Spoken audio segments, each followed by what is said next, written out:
Hello everybody, welcome to the Chensor Dynasty. Apparently, according to you just missed this on the stream, but Tubaware and I are no longer friends, I guess, or something. No, actually, Samurai Shodown on the Switch is coming out in December in Japan, and then the American date has not been announced yet, so it will be coming out soon. For those of you who are tuning in right now, welcome to the Chensor Dynasty. One of the things that I wanted to do for a while now is run beginner lobbies for Samurai Shodown, because I feel like Samurai Shodown is a great game. Thank you, StarX, for the subscription. Almost 3 years, yes, that's correct. But I feel like Samurai Shodown is a great game to help people learn fighting games and things like that.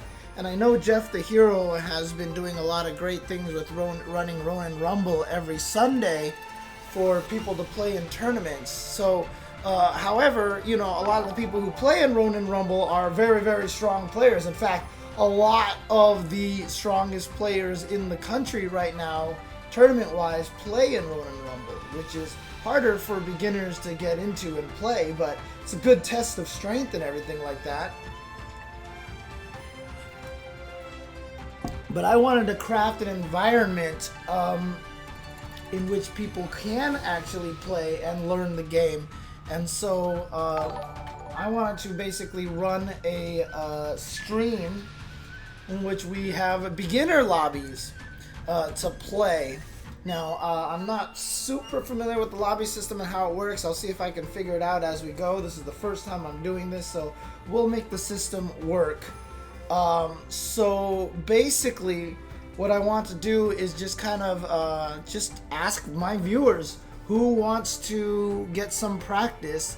And what I'll probably do is, if I have like 4 people, I'll just run like a mini 4-man bracket in which I'll have 2 players go up against each other, and then another 2 players go up against each other in like I guess I could probably do maybe I don't know, if I'll ask the viewers if you guys prefer 2 out of 3 or 3 out of 5 sets, and then the winners of each of those will play against each other, and whoever wins that I'll play an online set with as well. So yeah, I do have a bunch of stuff with the analysis and stuff like that. So I've got Melty Kill and Headhunter in here.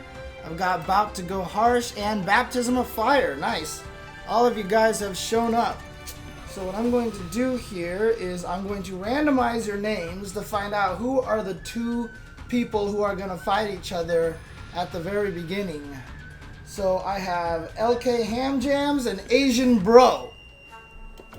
So LK Ham Jams, if you just place yourself into the captain slot, and then Asian Bro, if you throw yourself into the bottom slot over there, I will watch while waiting, watch only. Oh, I see. I will watch only here, so I will watch. But Asian Bro, if you throw yourself over here, Melty Kill, go ahead and throw yourself over there. And then we can all watch. There you go. So then basically you'll play against each other. I'll commentate the matches, and we will try to do a... Oh, did you guys want to do 2 out of 3 or 3 out of 5? Let me know, guys. Would you rather do 2 out of 3 or 3 out of 5? Yeah, don't rematch afterwards. Apparently there's weird issues with that. So come back to the menu and then do it again. Alright, let's do 3 out of 5s then. Let's do 3 out of 5. So whenever you're ready, About to Go Harsh. That was, About to Go Harsh was LK Ham Jam. So let's do this. So 3 out of 5. So let's do this. Here we go. We have About to Go Harsh versus Melty Kill. I'll call you by your PSN account names just so it's easier for me, and it's on the screen. Not upcoming, but next one is CPT Regional Finals, Jeff the Hero, and Arc Revo, and a Tekken North America major event. So that weekend is crazy. But here we go. It's going to be Tam Tam versus Shizumaru. Shizumaru. Here we go. About to go harsh versus Melty Kill. So already just backing up a little bit, trying to build a little bit of space. About to go harsh. Playing very safe so far. Gonna go back and try to force the issue by throwing some fireballs. Looks like Melty Kill's gotten in a little bit. Gonna get the nice jump in. Here we go. Oh, doesn't really continue the pressure. Goes for a running attack instead. Just both of them poking away very carefully at each other here. Throwing some shade right now is Melty Kill. A little bit of a life lead for Melty Kill right now, but crouched at the last second, not sure, but nice air to air. Shizumaru, of course, has that nice high jump, but then just running into the stand CC from about to go harsh. Oh god, he let go of the tap and it did so much damage. Ah! Alright, so now at this point in time, about to go harsh, gotta find a way to make the comeback. Well, that fireball, nice timing on there, caught him with that, but the wake up uppercut. Forgot to take that into account, invincibility at the start of that, so Melty Kill's gonna take that first round. Back to go hard, about to go harsh, going back to the zoning a little bit. And now here we go, combo into throw into weapon flipping technique. Good damage off of that, causes him to drop his weapon, picks up the weapon right away. No regard, not even worry about it, no whiff punish on the umbrella spin. Probably wasn't sure how long it was gonna last. And about to go harsh, still using the fireballs to try to pressure Melty Kill into action. Clipped Melty Kill a little bit. Oh, gets away from the turnaround punch, but then no punish, so activates the burst to see what he can do here. And again, throws that fireball. Pretty risky move, the fireball. Oh, wow, he ran up and maybe was trying to bait Melty Kill into jumping, but nothing. Okay, he tries to go for the run kick. His burst is about to run out. No more of that. And again, running up to Melty Kill. And Melty Kill with the great patience of not jumping, not doing anything. Alright, throwing some shade. Just to, I mean, he's got the life lead right now at 25 seconds. Oh, he tried to tap him out of the air? Wow.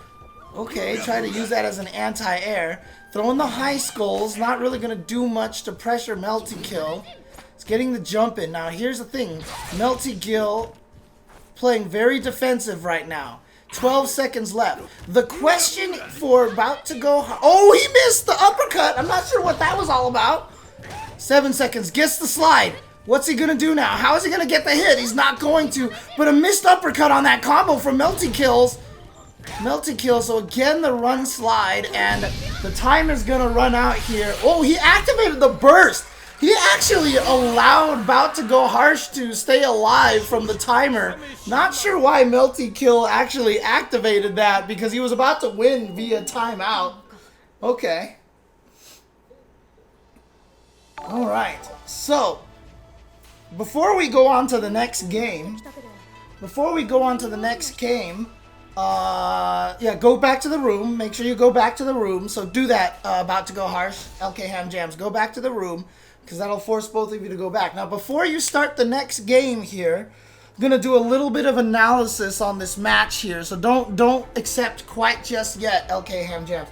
So my question for you right now is, when you had the life deficit and he had the life lead, and you knew that the time was running out, what was your strategy of opening up the opponent? You know you had to get big damage in a short amount of time. If you need to open up the opponent from their defense, what is your strategy with that? What is your strategy with that? What is the method that you would do that? So, in Samurai Shodown, a large part of that is to either pressure with, oh, the DP and neutral was SSM. Okay, that's fair, Asian bro. But the idea here is, how do you open up your opponent? And that's one of the most important concepts in a fighting game. And you wanted to slide to get something going, which is a good idea. So you get him to slide and you get him to knock down. But what is the setup to that, right? One of the tools that I haven't noticed you using, LK Ham Jams, was the instant overhead jumping C, which does a decent amount of damage, right? So there for Tam Tam is a high-low mix-up that opens up the opponent. You can do instant jumping C or crouching C to try to do a high-low kind of mix-up on them when they're that far away, right? The other mix-up of opening people up, which is very universal in this game, is run-up throw, right? So run-up throw is also a strategy as well. So when you're in that kind of situation and you know you have a big life deficit like that, you have to have a plan to win. If you don't already have a plan of, hey, I'm going to try to get the run slide and then open him up to an instant overhead, which might drain about half of what he has left, and then I got to run up and get another instant overhead, or get him into a high-low mix-up kind of fear and then run up and throw and then get the combo afterwards, etc., etc. These are the kind of things that you got to think about when you're playing fighting games. Based off of how much life they have, based on how much time, how are you going to open them up? Now, obviously, if you have more time, you'll play a little more patient, a little more carefully. But if you don't have the time, you've got to go in. You have to have a plan right away. If you're just going in and hoping the opponent gets hit by stuff, that's usually not going to be the strongest of strategies. So that's actually kind of where I'm coming from here. So let's go ahead and go into the next game. Go ahead and go in, and then we will watch again. Yes, they could definitely check you with lights to prevent getting closer, and that's where the neutral comes in. That's where the footsies of this game comes in. It's where it gets beautiful, because they can check you with lights, and you can go for a Hail Mary deflect, or you can run part way and stop, and then outrange them with your poke, etc., etc. And that's where the neutral footsies comes in. That's a little more complicated, but the first part, the first step to getting to that point is understanding what your battle plan to actually open up the opponent is. And that's where I kind of want to get into right now. But Melty Kill, go for it. Here we go.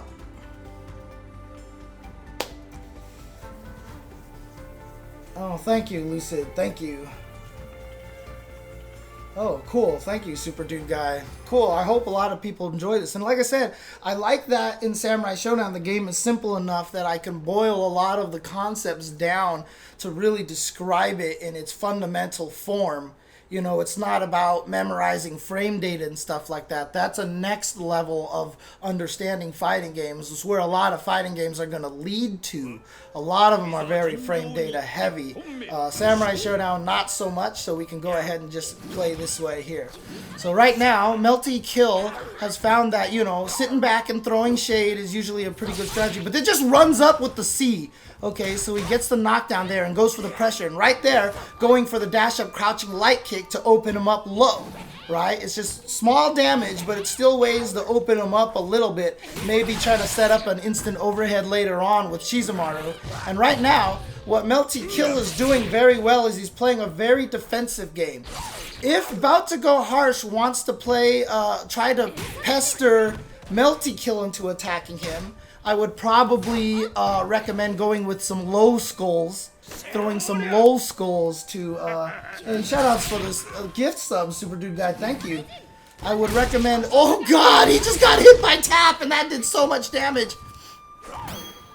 And here's another thing too, well, I'll talk about this halfway later. I'll talk about this later, so there we go. So trying to throw some low skulls right now to try to pressure him in there.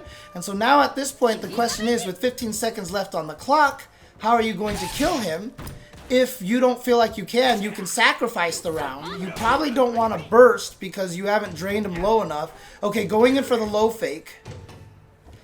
Try going for an instant overhead C. Just try it, LK Ham Jams. I just want to see if you have the execution for it. Just jump and C right away. You got to learn how to jump back and hit C as fast as you can, and you'll catch people who are crouching. Low skill. Yeah, like that. If you can learn to do that very quickly, you will catch people crouching next to you. So that is a good way to open up. And, oh, okay, gonna burst to get away from the weapon flip. So to keep the weapon a little bit. Nice! Okay, not going to be a huge amount of damage. But good enough to drain him down to almost nothing. So just poking away now. Got to watch out for the tap. Okay, throwing the skulls out right now. Back here, and now with the life lead, about to go harsh, can definitely play a little more patiently. And but the thing about it is, Melted Kill is just trying to get in there with the jumps now. So that's the dangerous. Oh no! Tap from full screen away! Ah! Okay, so Melted Kill sneaks in with the tap from a full screen away. So, next level of advice that I will be giving to LK Ham Jams here is before you, and remember, go back, don't rematch, go back to return to room here. Yeah, so instant overhead C is actually a very, very, very good thing. Is a very, very good tool here. If I had to choose between the two, I would do commentary over being a pro player coach, because I don't know if I have the ability to properly coach someone to the highest levels, because I'm not even personally strong enough to get to that level, but I can definitely help a lot of people. So here's the other thing, LK Ham Jams, and this is one of the absolute most fundamental basics of playing fighting games. This is one of the most important things to learn when you're playing fighting games. In that is that you're playing against another opponent. You're playing against another human. It sounds weird to say that, but it's something to mention, right? One of the most important things about learning fighting games is that you are playing against another person. The reason why I say that is because a lot of us, when we're learning fighting games, when we're learning how to play, we tend to play one-player games. We play our character like, you know what, I know these are good pokes, I know I have a good jump, I'm gonna jump in, I'm gonna try to poke with these buttons, etc., etc. You're putting your tactics above what the opponent is doing. You're thinking about what you want to do and hoping that the opponent gets hit by them. The way that fighting games work should always be, what is it that my opponent is going to do, and I need to craft my game to stop them. Even if you're wrong predicting what the opponent is going to try to do, that's where the experience comes in through time. So what happened was, in that last game, when you had a life lead over Melty Kill, you didn't change your game plan. You continued to play with poking, you tried to be offensive, and what happens at that point is Melty Kill went from staying back and throwing umbrellas carefully and just trying to be patient, and he started jumping in at you a lot because he needed to get the life lead. So his strategy for getting the life lead back was to start jumping at you. You were poking a lot on the ground, and he just kept jumping at you. That's one of the common things. Once you have the life lead, play very patient, stay around there, stay in your neutral zone, see what the opponent does. Even if he jumps the first time and you're not ready for it and you block it, that's information, right? You now have information he likes to jump. So the next time, while you have the life lead and you're playing a neutral, if he jumps, jump back C, air to air him, or crouching B him as an anti-air, which is a little bit harder, it's a little riskier, requires a little bit more timing. But the whole idea is that you want to play based off of what you think the enemy is going to do. When you're playing fighting games, always think, I think the enemy is going to play like this, so my game's plan should be this. So in other words, if they have the life lead, you're going to be like, he's going to be careful, I need to figure out how to open him up, here's my game plan. Or, I have the life lead, he's going to turn aggressive, so I'm going to try to play defensive a little bit more, catch him when he jumps at me, expect jumps, etc., etc. And that's one of the things that you got to learn as a fighting game player, is to learn how to fight based off of you predicting what the other person wants to do. So, having said that, again, lots of information, tons of information here at LK Ham Jams. Takes experience. It's going to be a long time, but I'm just using this as a means to spot things and just to give general overall lessons to everybody watching. Feel free to jump back in, and it's going to take a while. It's going to take a while before you get to that point, but I'm going to repeat a lot of this information over and over and over again. and it's going to take practice. So again, don't worry if it takes a long time for you to get used to this. That's fine. So, all right, let's go. Let's go into the next match here.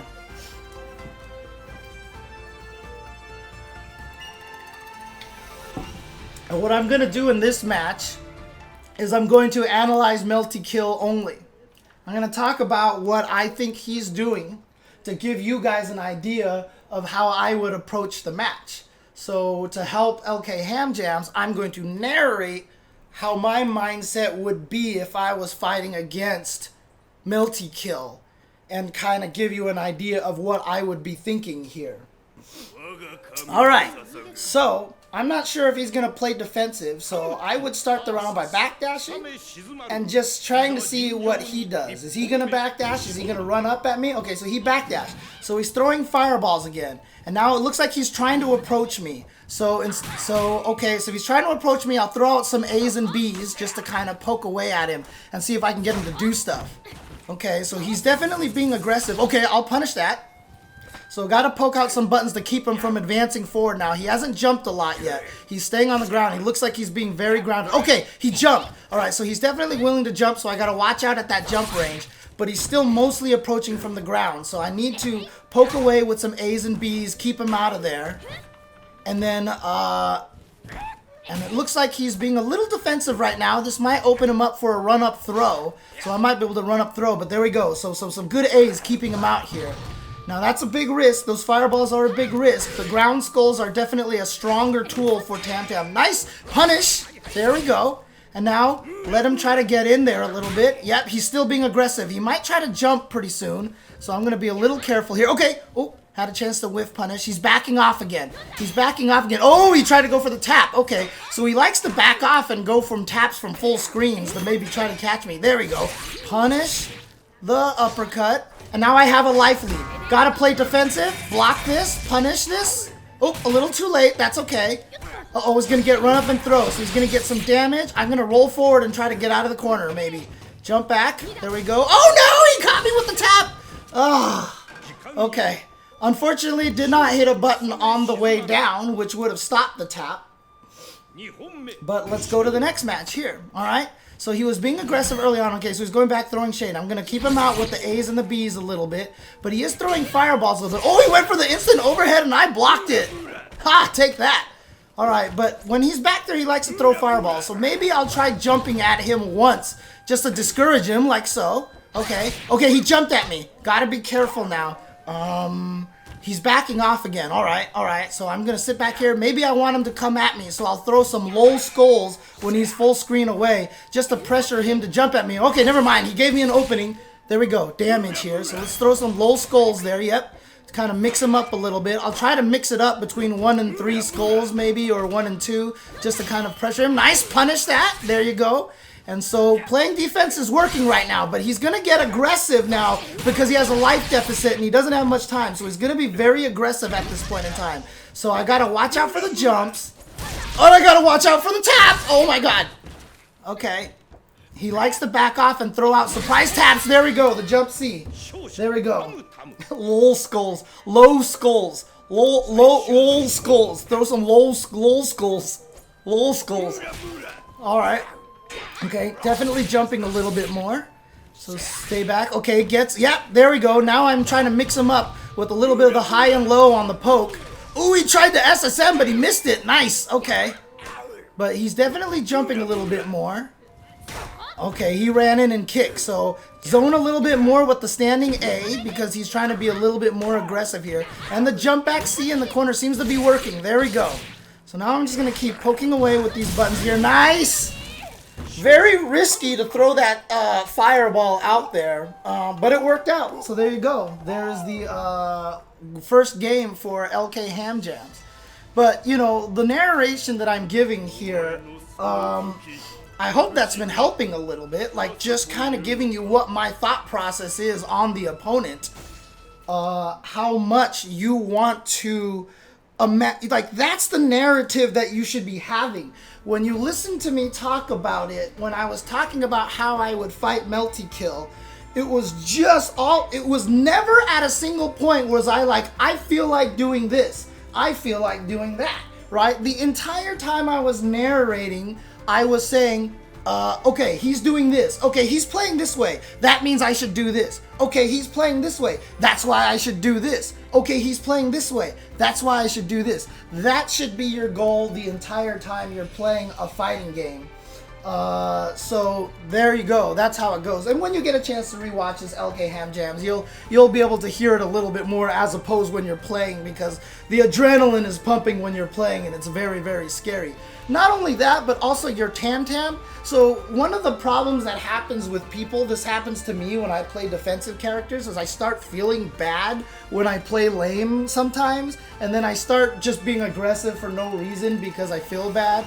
You don't have to. Don't feel that way. Be as lame as possible. Play as defensive as possible, and that's the way it works. So, and yeah, don't... Oh, the skulls from against Shizumaru, because he can throw the SSM at you, right? So he can kill you with the SSM. So that is dangerous. That is definitely dangerous. So you'll have to be careful of that as well. You have to be careful of that. And of course, you can't lame it out if he has the life lead, but in that game, you had the life lead the majority of the time, so you were in a good position. So there you go. You could try to bait it with one skull. It's very fast. So it's still risky, but you could try it. You could try it. You could fake it with a stand jab as well. So if you think he's a screen away, if he backs up to a screen away because he's looking for you to throw skulls with a standing A, and that might be enough to trigger him into an SSM, and then you can punish it and get him to waste that, etc., etc. Any case, feel free to jump on into the next match. I'll keep narrating Melty Kill. Apologies, Melty Kill, if I'm trying to analyze your playstyle as much as possible here. But that's kind of the idea here, because I do feel like you're in a stronger position over About to Go Harsh. So I'm going to go ahead and keep helping About to Go Harsh in the matchup versus you here at this point in time. So yeah, that's one of the things that you have to lab. So Headhunter says, I don't know if Tam Tam can punish a full screen Shizu SSM.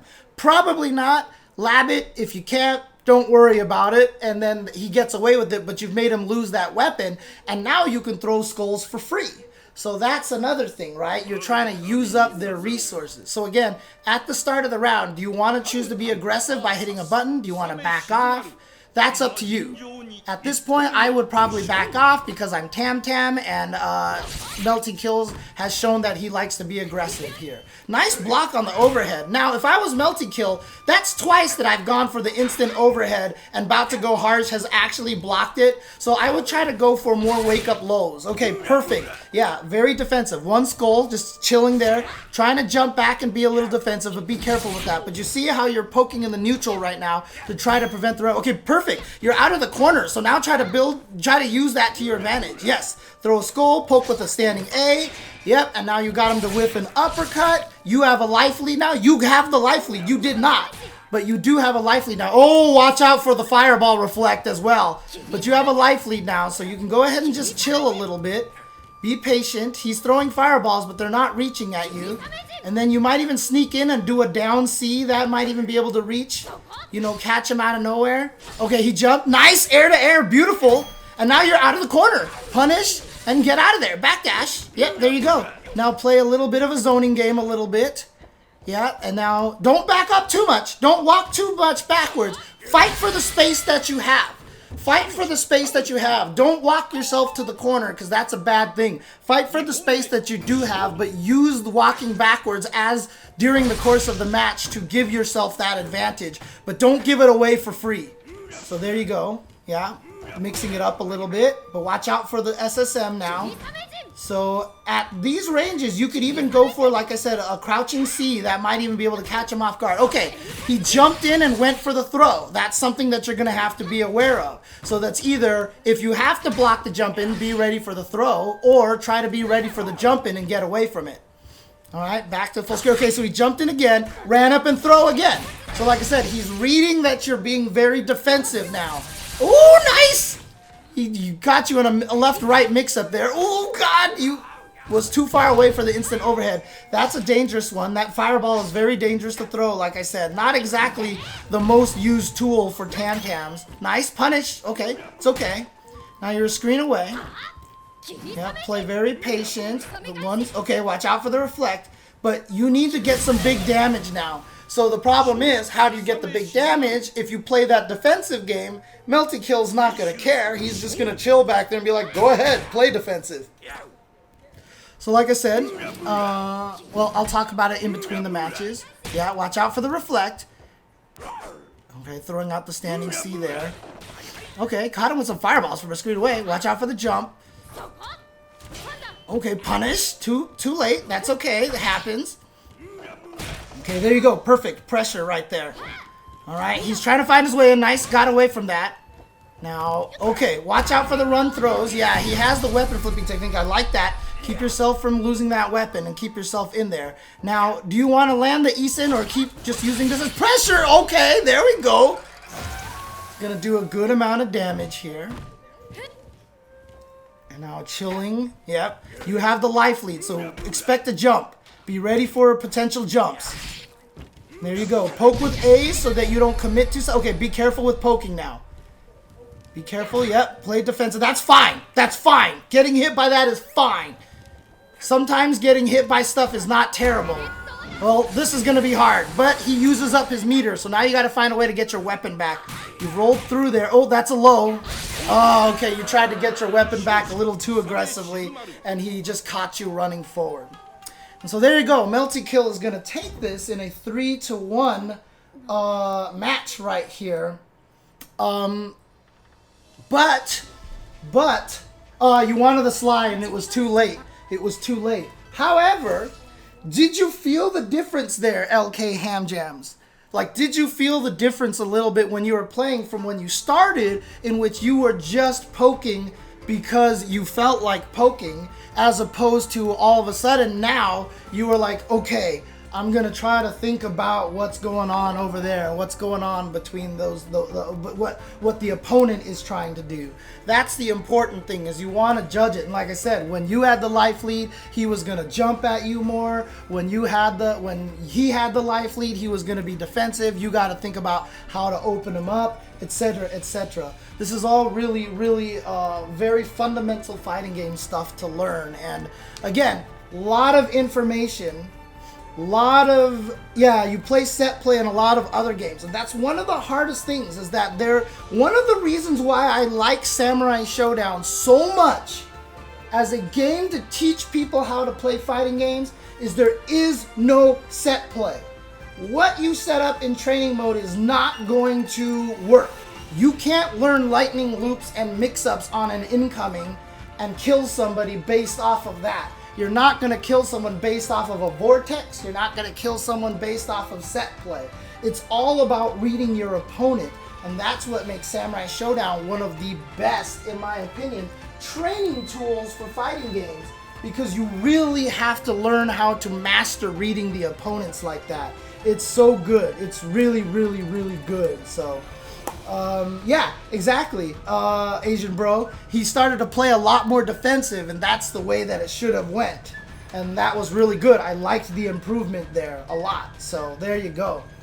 So let's get Headhunter and Super Dynamite D into the street. Let's get them into here. The other two guys, you can join in and watch, or you can watch on stream instead, so you can listen to me converse at real time. So we've got Headhunter, and we've got Baptism of Fire, Super Dynamite D. So let's go ahead and get started. Let's get in the first game, and I can gear my advice based off of what we see here. And one of the tough things too is that, you know, if you do have locals, all the information you've gathered out of your opponents, you have to remember for next week, and the week after that, and the week after that. So let's say, Ham Jams, you and Asian Bro were at the same local. Now that you've played him and you've gotten an idea of what his fighting style is, you got to remember that the next time you fight him, so that when you fight him, you kind of know how to go in, not just to play the game, not just to play the character, but to play the human being. But of course, that is the next level. We'll worry about that later. Ooh, we got a Haomaru and a Dolly Daga. Dali Daga. So Baptism of Fire is going with the Haomaru. Headhunter going with Darlie here. Alright, going for a running attack is Baptism of Fire. Alright, so a couple of times we've seen Headhunter jump in now. It's the third time he's jumped in. It's a very effective tool in this game, but okay, nice. Run up and throw. Caught him while he was being very defensive here. Alright, rolled out of the corner. That's information. Got hit by the cross-up. That wasn't a combo, but he just stopped blocking. Remember, no absolute guard in this game. Nice throw combo. So far, Baptism of Fire likes the running throw, and Headhunter likes the jump. So these are two things to keep in mind. Good anti-air right there to stop the jump. Autocorrect on the anti-air. Fake the run up and throw. And now the running C. Another tool of Baptism of Fire's gameplay. He likes the running attack. So he likes run throw, run C, and run kick so far. We've seen all of those from him. So very aggressive style from Baptism of Fire with a very run heavy kind of game already. So if I'm Headhunter at this point in time, I would try to poke a little bit more in the neutral, throw out some more A's, or neutral jump a lot more to put him in an awkward position. So that, oh, the downward one because of the rage. So there you go, punish! And he didn't try to deflect cancels. That's good information. Yep, so now you see, there you go, neutral jumps from Headhunter and regular jumps. Oh, that wasn't a true combo, but again, Baptism of Fire just got caught by that. Oh, Hail Mary uppercut, there you go. So again, the information that I've gotten is that Baptism of Fire is very aggressive, doesn't necessarily want to wait for the opponent, wants to go in with his running attacks. So if I'm Headhunter, I'm going to play a very reactive game by poking just like that. Beautiful standing C to stop the run, and some neutral jumps and maybe even a few spot dodges here and there. But that's not even that necessary just yet. Oh, too slow on that. So here we go. Opportunity now for Baptism of Fire to try to get in. Oh, no. All right, so there we go. The standing C. Okay, playing very defensive. Yep. And runs in with the kick. Okay, that's just something you gotta... Oh, the deflect cancel uppercut information. Know that he's willing to... Oh, did you get him in time? You did! The armor on the weapon flipping technique. Not quite dead. Not quite enough to kill, but it is a dangerous situation here. Oh, you just hit him with the hammer. You just... Please, hammer, don't hurt him. Please, hammer, don't hurt him. So there you go. Headhunter with game number 1. But you saw the adjustment there from round 1 to round 2. Headhunter was trying to be aggressive himself, was trying to go for offense. So go back to the lobby, and I can analyze this match a little bit here. Accidental hammer. Dude, I win by accident all the time. It's all good. It's all good. So here's the thing. You notice that Baptism of Fire was being very aggressive.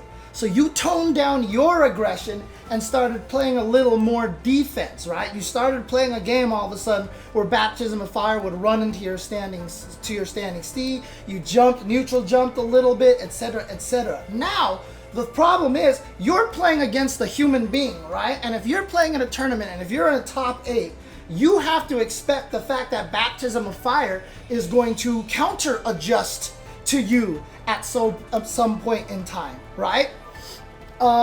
What you want to do now, Baptism of Fire, what you want to do, Super Dynamite D, now is when you notice that your opponent has all of a sudden dialed down the aggression and playing defense and you're running in, your game plan right now is running slide kick, running C to catch him jumping maybe or touching a button, or run up and throw. That is a proper game plan. You have a mix-up. You have a game plan for opening the opponent up, right? That's good. That's a base point. That's how you want to play. That's not right. That's not wrong. That is what you want to do, and that is perfect. That's great. That's how you want to play fighting games. Come in with a plan. Your plan is run up, do something, and keep it mixed so they get hit by it. Now, your opponent has started to play defense and trying to hit you and make you run into buttons. So how do you adjust your game plan, right? And again, it's super basic, but that's the beauty of Samurai Shodown, is that that basic strategy is the right strategy. It's your strategy, and it's an effective strategy if you can surround it with the adjustments and the adaptations. So now you're going for this strategy. You feel comfortable running in and attacking, and your opponent is now playing defense and doing a good job keeping you away. how do you stop this, right? Well, there's lots of different ways. You'll have to learn it, but fortunately I'm here. I can talk to you about this. You can start throwing fireballs. Start throwing fake fireballs. Start throwing tornadoes a little bit. Because what you're trying to do is teach your opponent that you're not going ham anymore, that you're not running. You're just throwing out tornadoes. So instead of running now, you just throw out tornadoes. You're not trying to hit him with the tornado. You're not trying to open him up with the tornado. You're trying to get him to forget that you are an aggressive runner and to make them think that you are trying something else. That's the entire idea right there. You are trying to get them to think you are not a massive runner at him, and then you throw fireballs, and once their gameplay starts adjusting, trying to jump at your fireballs and stuff, that opens up you being able to run at him already. So that's one strategy. Another strategy, run, stop, run, stop. Go from far away, run, stop, and stop right here. And if you see him with his C, you do your standing C, and you whiff punish him. That is one of the primary goals of footsies, getting people to whiff and whiff punishing them. So basically, your strategy that you're starting with is fine. The run up and throw, run up and slide, or run up and C is a fine strategy because you have a game plan of opening up the opponent, and it works the first round. As soon as they adjusted, you have to counter adjust. And that's not to say stop the running, don't get rid of the running. Just convince them that you're not going to do it all the time so that you can start doing it again. The best players out there will not drop. Shoutouts to Nutsack16. Suck my nutsack. Yeah, anyway. Assholes. I forgot to add the assholes out there. But like, the whole concept is that you want to get them to forget that you like to run in. The best players out there will not be discouraged from using their tactics because it stops working. They just know, usually when your strategy stops working, it's because the opponent is expecting it now, and they're looking for that, and they're waiting for that strategy. So if you adopt a different strategy to get them to forget about it and give them a second thing to look out for, so now if they're looking out for your fireballs and your fireball fake, the brain can't focus on stopping you from running in. So you throw a fireball, you fake a fireball, and then you're running. Or just based on how the opponent plays, in other words. So that's kind of what you want to do when your strategy stops working, etc., etc. So, all right, let's go ahead and get back in. Sorry if I ramble for so long and keep you guys from playing, but I think people kind of like this. So go ahead and jump back in.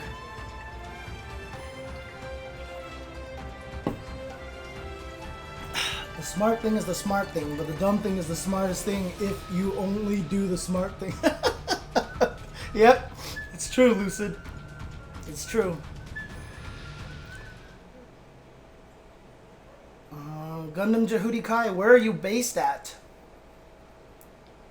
Where are you based out of?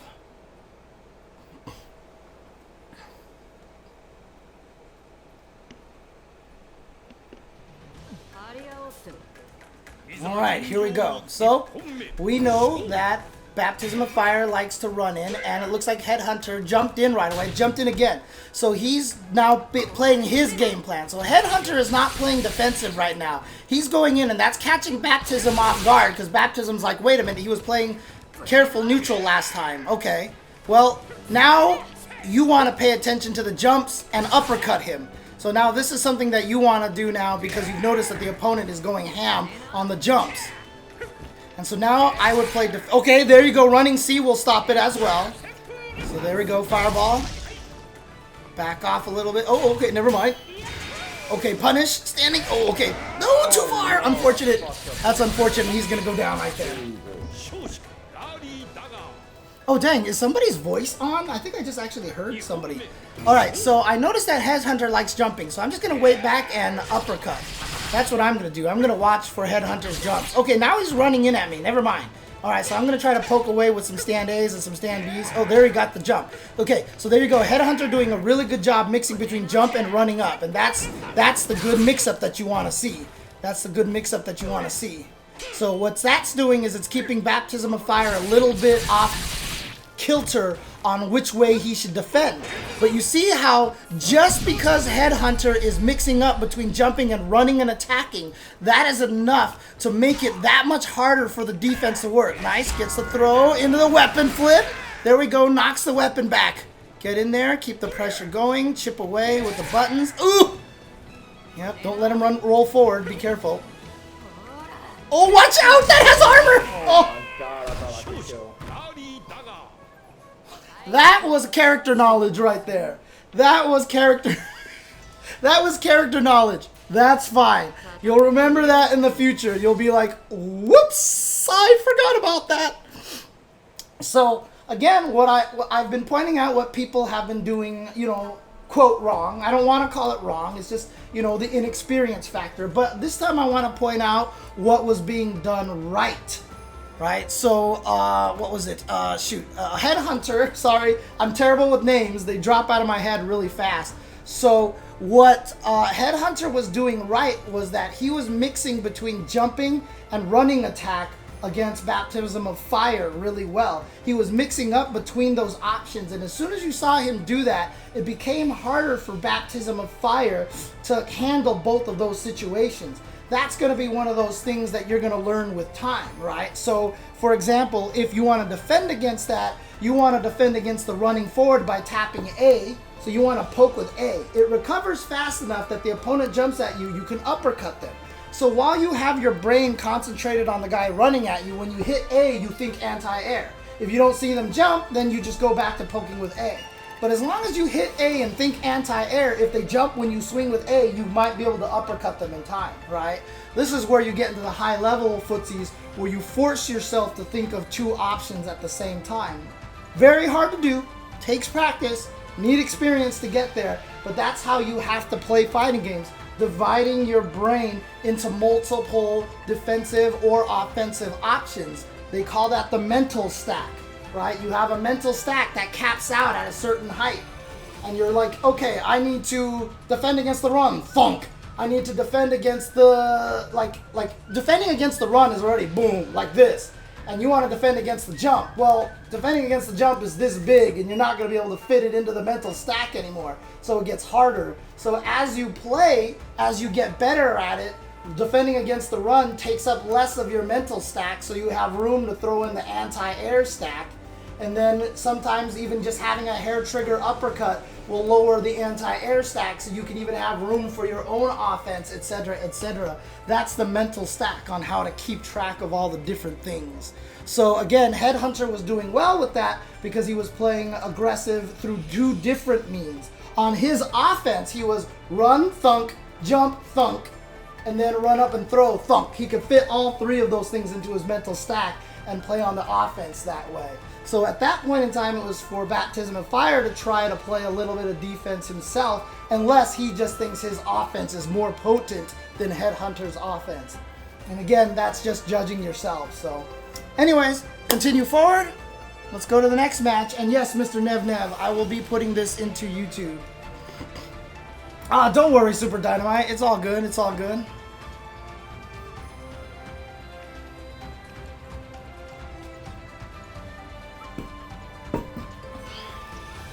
Yeah, Nexonitis says this in the chat. He says, I felt that punch coming from a mile away. And that's the thing too, right? When you're aware, that's the beauty of being aware of the character and the opponent. You just kind of know what people want to do, and then that's your mental stack. You try to expect things. When you predict like that, that's what makes you react quickly to things.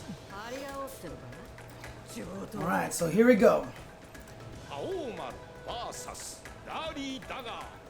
So Headhunter is up 2-0 over Super Dynamite D. So Super Dynamite D poking away with the standing B, and we see a running up. Oh wow, he tried to run up deflect. Deflect cancels. The second time we've seen that from Baptism of Fire. That's something for a Headhunter to realize, and you gotta be careful. Running C cannot be deflect canceled. So as a result, running C is very punishable. So you have to be careful about abusing that one a little bit. That's probably one of the scarier ones to use. And there we go, the running low from Headhunter. So that's part of the mix-up that he has. Don't think that was intentional. And he's going to lose a lot of life as a result of that. Good punish. Nice run-up throw. I like that. Okay. Because he really wanted to land his weapon flipping technique, so run-up throw was on his brain. Ooh, picks up the sword right away. Oh, deflect cancel. But see, that's the second time. Too late on the punish there. But again, awareness on Headhunter's part because he's seen the deflect cancel. Nice, run low. So you're going for that mix-up and deflect cancel again. And so again, that's just something that you have the natural habit of wanting to do. You go ping, oh God, let me uppercut, because you've ingrained it in your muscle memory. Now take advantage of that by doing running B and then nothing. You're running B into nothing. And then he's waiting for the deflect cancel and nothing will ever happen. And then he loses the opportunity to punish you. All right. All right, so he's going for the run attack. See, right there, he couldn't punish your thing because he was worried about the deflect cancel. So you can get away with that a lot. Nice run kick. What's your mix-up here? Goes for that again. No deflect cancels, and he didn't punish you. Okay, he's jumping again. Ooh, you just did it. You just did it. All right. Again, that's kind of a Hail Mary. Not exactly the most like recommended of strategies, but it worked. Shoutouts for the subscription by C-Mouse. Okay, jumps in again. Good defense. I like this defense. I like that attempt. I like the attempt. You're still alive. I don't mind that run up and throw. Yep. Bait him. Like, beautiful. Throw a fireball. Got him thinking about the fireball. There you go. You threw the fireball. He was like, oh, okay, he's going to throw fireballs now. And then you ran in and got the sliding C. And that helped you get that win. That was perfect. Using the fireball to help you get in was great. I like that. Now, you just missed the slide, but that's a good backdash from Headhunter there. Uh-oh, punish right there. Okay. So you're back to trying to run at him, and he's jumping a little bit.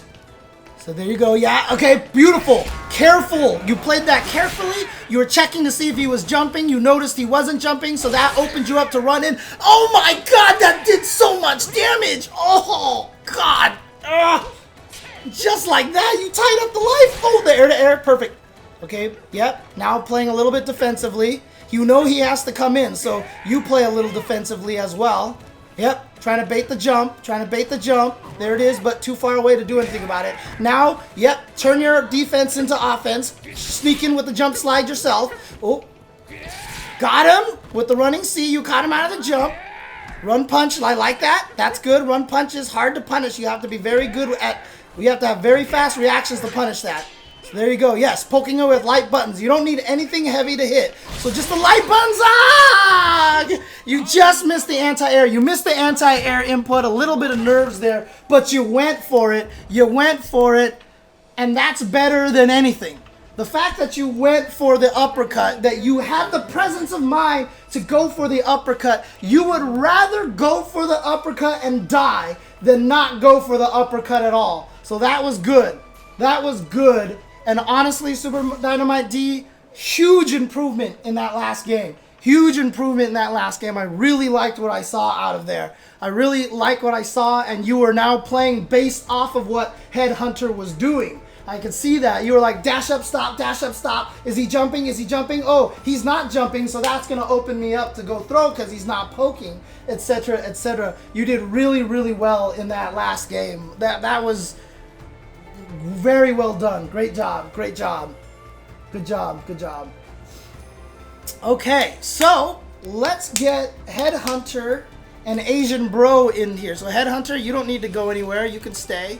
But Asian Bro, let's jump in here. I think you were Melty. So Super Dynamite D, go ahead and drop out here from the slot, from the captain slot. There you go. And Asian Bro, feel free to jump in. If you're still there, Asian Bro. Asian Bro, are you there? Oh, are you a hitbox player, Super Dynamite? That's cool. Good stuff. Smart move. Okay, there we go. So let's go ahead and just start with this game right now. Let's just go ahead and start.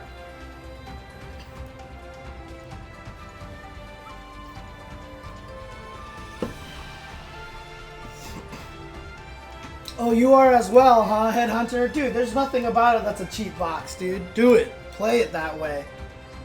There's no reason why people shouldn't be using the hitbox. It's probably one of the best choices.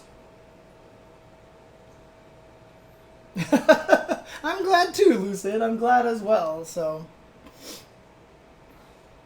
Yeah, absolutely. And that's the other thing, too, is I'm trying to craft an environment where you all don't feel like crazy pressure that you could just feel like you can play and have a good time and talk with each other. You don't have to think the other guy on the other end of the internet is some jerk laughing at you, and we're not going to teabag each other and all this stuff like that. So we're just all having a good time here. Alright, good punish on that deflect. Okay, got caught low. And now, yeah, you see them playing that careful neutral. And that's what happens. This is why you see in a lot of times in a neutral situation. Okay, that's a great tool that Darley has because it outranges everybody. And it's really good, kind of like a counter poke like that. Okay, run up and throw. But this is why now I hope now that I've been describing this, the players that are watching this understand why so often two players will be walking back and forth and none of them are hitting buttons. Because they're analyzing each other. They're trying to figure out what the other person's doing and they're both doing it. And because they're both doing it, nothing's happening. But and then someone has to kind of make the first move. Oh no! Ow! Okay. So this is tricky now because Headhunter likes to throw out. Oh, missed the run up throw. Headhunter likes to go for full screen taps or half screen taps. That's a very dangerous play. And especially if you never punish it, punish that. If you never manage to punish the tap, and you jump and he gets away with it and stuff like that, it's never going to discourage him from doing that. So that's actually very dangerous.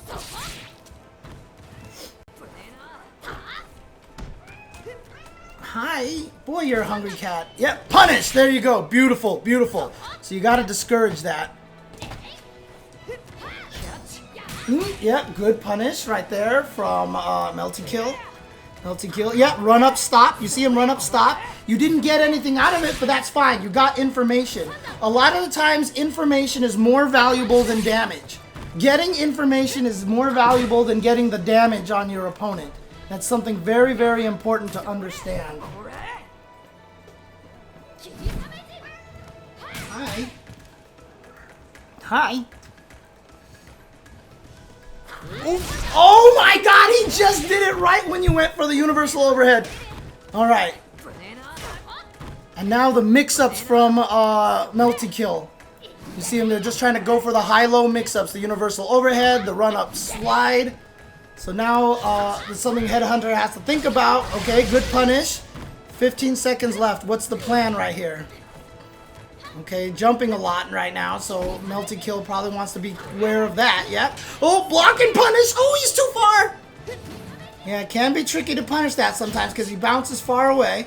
Oh my god! Nobody hit a button in the air. 3 seconds, 2. Yep. Smart stuff right there. Oh! Oh my god, he actually almost died. That was scary. Ooh.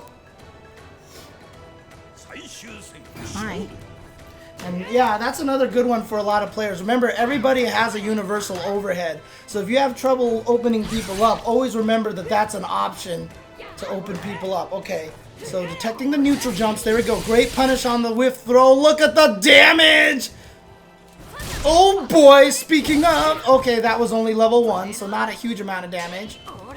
Good back throw on that jump. Not a lot of hit stun. That's a Samurai Shodown specific thing to learn. Oh, no taps for you. Okay, trade anti-air. That's fine. At least you got him off of you. But nice run up throw into weapon flipping. Doesn't want to eat it. Yes, last round. Smart decision right there. Good resource management. And yep. And you see right now a Headhunter trying to find a way in, but Melty Kill playing very patient and slow to make sure. And now, yep, he's got to burst himself to keep himself alive. Thank you, not that one guy, for the subscription. Oh, the run-up throw! Into the weapon flipping technique. Not going to be enough to kill, but he's got him to drop his weapon. Oh, the nice neutral jump! Baited, faked out, getting the weapon. Nice, now he's got it. So he ran up, faked getting the weapon, was able to get the sweep, and then got the weapon. Still with the life lead. Chip is in dangerous situation. Oh, you could have did the surfboard. Yeah, just like that. You could have just did the surfboard for the chip at that point in time. Great match there. Great match between these two players right there. Good job, you guys.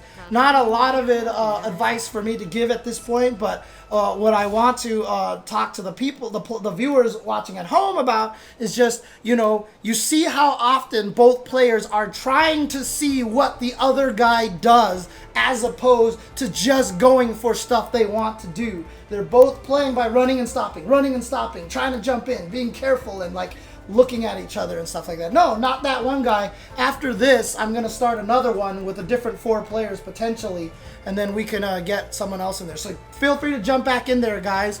That was 1 game to Headhunter, I believe. Yes, that was Headhunter's game right there. On your cats, they're both going nuts right now. Dude, if I could give advice on that, I could figure out a way for my cats to stop going nuts sometimes. Alright. Yeah, and again, one of the things that oh yeah, everybody can hang out and talk in chat. Absolutely. I want more people to be in chat to talk about it. Kind of give each other ideas about everything like that. No, don't get dogs, Super Dude Guy. Although you can if you love dogs, because I do love dogs and I'll eventually have it. You could absolutely talk in chat, Tubaware. I thought you had disappeared on me. I thought you were like, screw this James Chen guy. I'm not going to be his friend anymore, and you just left. Cats are on Turbo 3 right now. Right, here we go. So back off, both of them. Okay, so Headhunter's choosing to be a little aggressive with the run-ins, and so Melty Kill decided to go for the uppercut to try to shut that down a little. But yep, good patience in neutral there, but the deflect canceling the uppercut's just something that he's going to have to be aware of. But you can see why a lot of people like to poke with A's and stuff like that. They're checks. They're ways to check your opponent's movement. Oh my god, he got the full jump in, and that does so much damage! And beautiful anti-air punish. This should be death. And there we go, a great round for Headhunter. And you know, sometimes those rounds will happen. Like as Melty Kill, I don't think he did anything particularly wrong, but Headhunter just got the 1 jump in and the 1 punish on a whiff throw, and you lose all that life because that's just the way it works. Okay, gets uppercut, and now trying to do the pressure in the corner, but Headhunter getting out of the corner with the forward roll. So now that's something Melty Kill is probably going to have to keep in mind. Trying not to be too aggressive on the meaty pressure, just in case he tries to roll forward. You don't want to lose that corner position. Nice command throw. Small damage. And looks like Headhunter, I've seen him do it numerous times now, but he has the safe jump setups as well. Oh god, that was such a far throw! Okay, activate the burst. I like that idea because you don't have much health left. Oh, he's hitting buttons. So how do you plan to land the Isen? What's your idea to land the Isen? You can try to bait him to jump. You can try to hit him while he runs forward. When he counter pokes, okay. You get the run up throw into the weapon flipping technique. You get him to drop the weapon. Now you got to go in, but let's see the pressure here. Oh no, accidentally jumped too early. And yes, there you go. Beautiful Headhunter. Trying to get the knockdown so he can pick up his weapon. Couldn't punish that quite yet. The running C. Opportunity now. The instant overhead. Beautiful game winner. Saving that instant overhead for the game winner at the very, very end right there. Smart. Smart. Oh, is that going to be in time? It is. Ow. Ugh, the weapon's gone. Alright, rolling backwards. Got to try to find a way to get the knockdown so he can pick up his weapon. Oh, ooh. Oh, it's dangerous. There we go. Knockdown. Gets his weapon. Beautiful. Now back in action. Oh, he tried to uppercut a little too late. Gonna get caught by the surfboard. Now back to this defensive game here. Ooh, okay. Neutral jump. See, that's gonna work.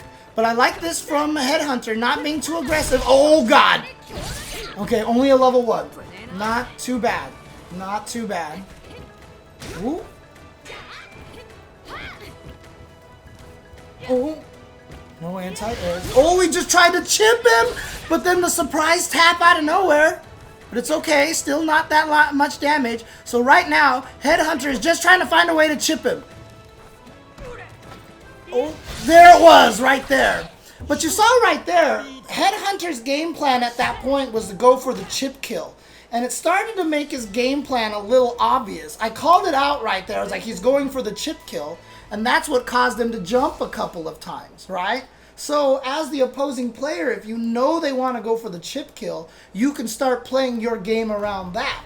This is why I like chip kill. It creates a new win condition and it creates a new mind game. So now that you know all he wants to do is land a jump attack so he can go into the surfboard and chip kill you, now you're thinking about the anti-air because he's a little too obsessed with that kind of thing. That's kind of the idea. It's why I like chip kill, because chip kill changes the way the game is being played. So all of a sudden you have to have a different strategy at the end game. It changes the way the game flow works, which is why I love chip kill. But I talked about that already on another stream. So let's see here. Tubaware says, one time I was playing online. First the opponent picked Koshiro. I was bopping this fool, but he played like a complete nut, so I was still getting frustrated. Then they switched to Yashimaru and started going even with me. I was all set to go on Twitter and complain about some random Yashimaru that was playing bonkers, and I was getting super annoyed. Then I get a mention on Twitter that said, hey GG's, it was Hell Pockets. Hell Pockets was the rando that was pissing me off. That's awesome. That's awesome. Guys, feel free to jump back in. I don't have a lot of stuff to say here to analyze right now. I feel like you both are playing very well right now. Playing very well. Obviously at the highest level, it really comes into the decision making, and it comes into to being able to read the opponents and stuff like that, and start adding in some higher level strategies. Like one thing I would like to see more with Shizumaru, for example, is more air movement, using the umbrella to kind of keep your air movement a little bit trickier. Headhunter, you might even want to learn some of the crazy hard to blockables with the surfboard. Like you can do cross up, jumping, medium punch into surfboard, and it hits on one side and then crosses through and turns into a cross up on the other side. It's kind of a way to open people up, however high risk and not huge damage, etc, etc. Anyways, hey, what's up, Joseph? Ladies and gentlemen, two-time world champion of classic Tetris on the NES, JDMFX, Joseph Saley, in the chat. There you go. What's going on, Joseph? And just recently with a new world record on max number of lines on NES Tetris. Dude, crazy, crazy, crazy, crazy. Hi, kitty.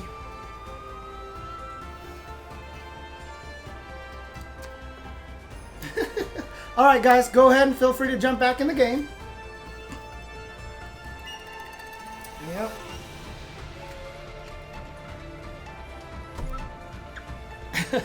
I'd be interested to see Joseph playing fighting games, but I swear this guy's already killing his hands on the NES pad already. I don't think adding joysticks and pads to his game for fighting games is going to be particularly helpful right now.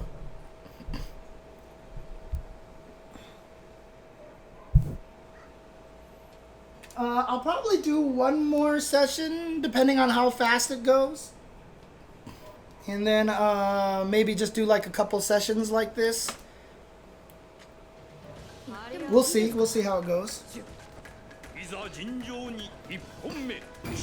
Because this one's almost done. And if this one ends, the next one will be starting soon. We don't know. Joseph could be a programmer, dude. He could be a programmer.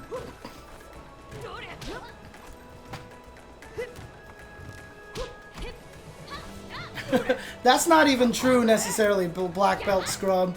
Legacy knowledge in Tetris is very easy to learn, and there's actually a lot of new stuff that makes it very different, that you don't actually need the legacy knowledge. Okay, just walk up throw into the standing C. Oh yeah, I'll get it on YouTube. I'll get it on YouTube. This weekend I'm going to be doing a lot of video editing and stuff, so I'm going to be doing a lot of clerical stuff this weekend. So Headhunter with the life lead, which is still being very aggressive. And you know, you don't have to be defensive when you have the life lead. You saw Melty Kill was still playing kind of very neutral heavy, even though he had the life deficit. So I don't mind Headhunter going in like that. Alright. Oh, good bait on the uppercut, but small punish. If you block those uppercuts, you want to get the standing C's a little too far. Darley doesn't have the range that a lot of other characters do. Oof. Oh, nice. There's the range on that. So you're so focused on Darley's range, and then she busts that move out, which hits super far away. So punishing with that hit grab works really well. Oh, was that in time? Oh, okay, okay. That means you didn't do it in time. If he had the time to burst, that means he had the time to also block as well. So you did the SSM a little too late, Headhunter. Oh, Didn't get the whip, and he got standing seat and tried to get him with the overhead, but that did not happen to have. Was able to happen there. Tubaware, explain, please. I thought that was the case. Am I wrong? Off of a deflect, right, but he missed the uppercut. He was landing from the uppercut. What's going on, Clorox? So, at least I remember him landing from a whiffed uppercut, or from a blocked uppercut. So if you're landing from a blocked uppercut, you can't activate it. That should have been a kill right there. Oh, okay, yeah, no worries, Tubo. It's no worries, no worries. It's all good. It's good to have these discussions and stuff, because I end up being wrong in a lot of these situations. Ow! The damage from Darlie versus low health Shizumaru. Or I should say, low defense Shizumaru. Oh God, caught him! Got him! Big damage here. Now, how is Headhunter gonna open up Melty Kill? Is it gonna be a use the Rage Burst and Eason strategy? He's only got 15 seconds left. Oh, he missed the jump! Missed the cross up! 12 seconds left. Okay, gets the run up throw. Missed the timing on that. It's a very hard link. That's like a 2-frame link right there. Okay, gets the trade. Not much time left. Gotta activate the burst. He forgot about the burst. Okay, he gets the run up throw. Again, misses the timing. Burst! Burst! There you go. There you go. Has a chance to take it now with an Eason. Oh, there it is! He missed the throw, and there it is. Okay. Clorox. Absolutely 100% you can do that. It is a little boy. Shizumaru is a little boy. Who's an uppercut. Who is not a little girl. There you go. Yeah, after the throw, you try to mash C to get the timing. I mean, that's kind of one of the right ways to do it. Hang on a second. Nathan, do not lean on the machine because you are blocking the vents, and that will cause my PlayStation 4 to explode. Oh, is Clorox really good? Is Clorox really good? Okay. He's a degenerate. Okay.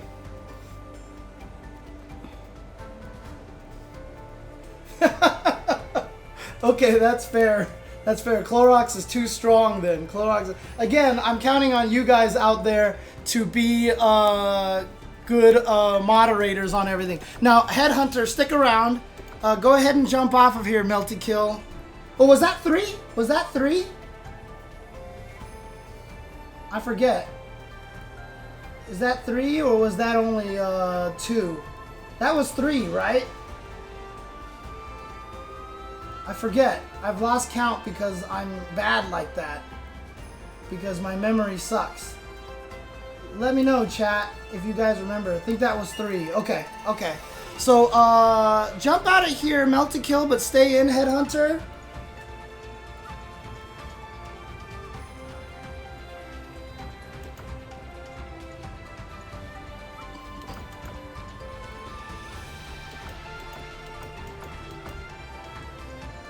Yeah, good games, Asian bro. Oh, poor Nathan.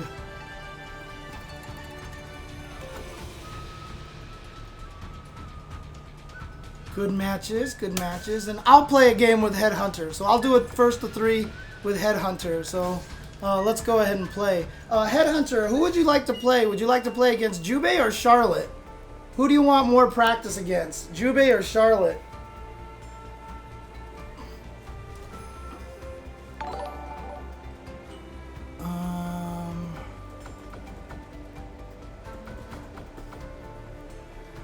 Who I'm feeling. Okay, I'll just go with my main then. I'll go with Jubei here. And we'll see how this goes here.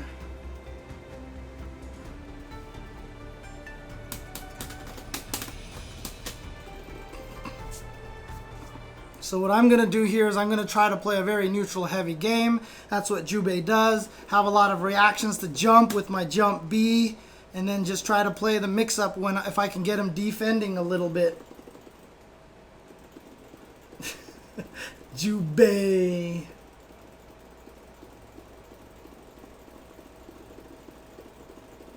Top 2 at first attack. Okay, fair enough.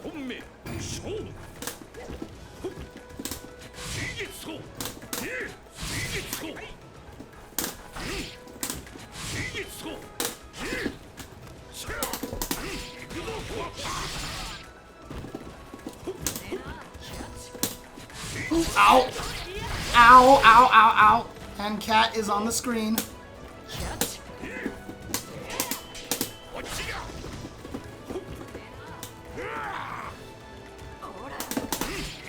A little too far for that throw. Oh shoot, I thought I was punishing in time. I did not punish in time and I lost so much life. Oh god, I went for the throw. Why? Why? Why?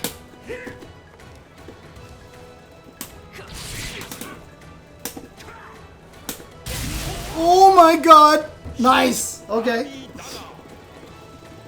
God, I took so much damage from that one hit. There we go. Ow! Oops, why am I trying to throw? Why am I trying to throw? Oh god, Charlie jumped so low. Oh, that missed! Why did that miss?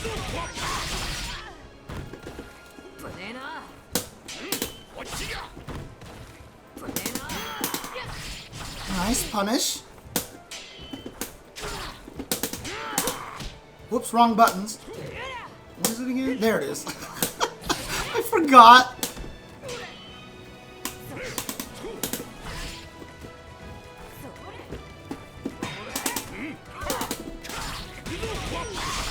Ow. Yeah, see, he'd been rolling forward after that uppercut combo a lot, so I was expecting him to roll forward that time.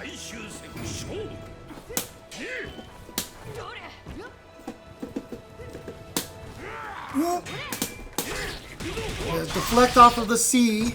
Roll forward again? Nope, not this time. Okay, good stuff. Keeping it mixed up. Ow! My 2C missed. Air to air. So good. Oh, missed it.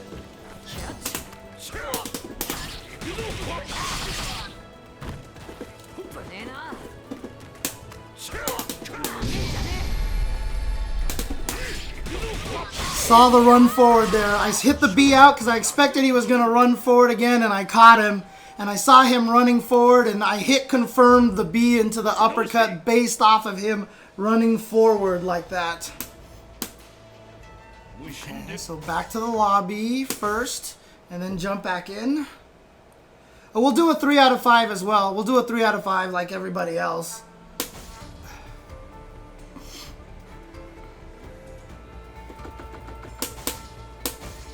Go. There's a glitch, Super Dynamite D. I forgot what it was. Someone else in the chat can explain a little bit better, but Jeff the Hero always tells people to do that. Yeah, you can vary the jump C timing to make it so that you can hit me early in my jump when I try to air you.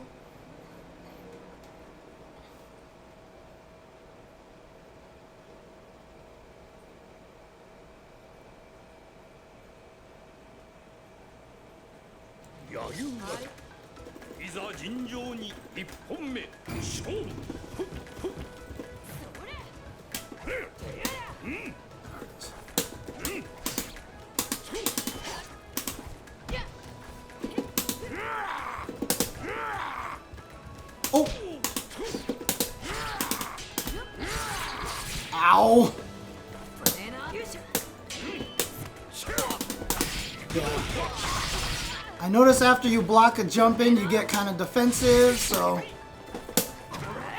slow jump from Darley.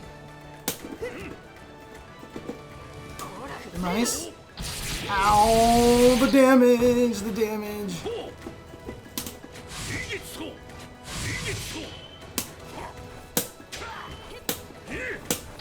Ugh. Oops. Ow, ow, ow, ow.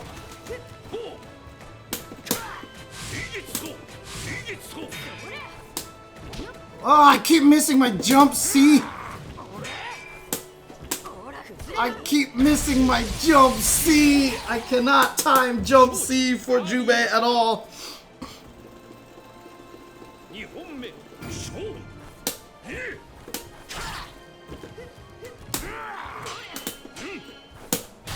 Ow. Oh, nice. Ow, ow, ow, ow, ow. Why does that do so much damage? Why?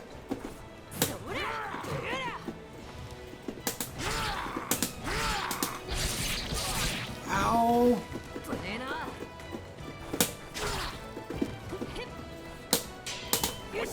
Nice.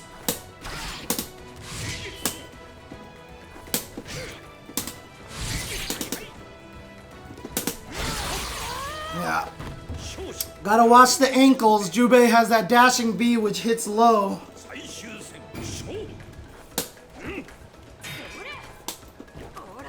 I can never land jump C. Why is my jump C timing so bad?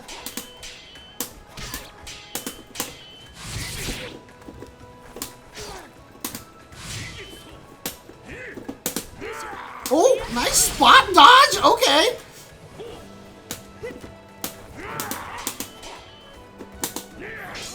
Oh, shoot. Nice.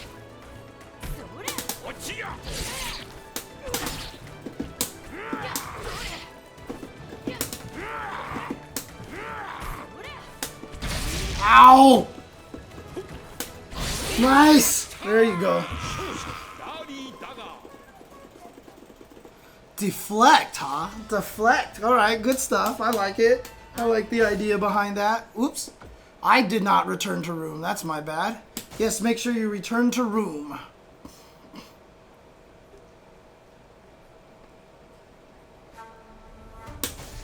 Darly. You got another Darly fan in here. There we go.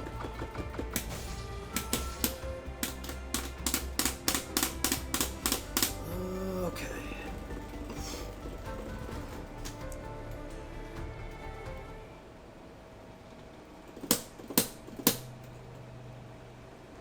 Jump C is very, very, very good for her. Very, very good. And it's one of her powerful tools because she has such a low jump. And that's one of the things, too, that makes it a little bit tricky for Jubei to air. It's why I have to air with jump A instead of jump B because I keep missing. Oh, okay.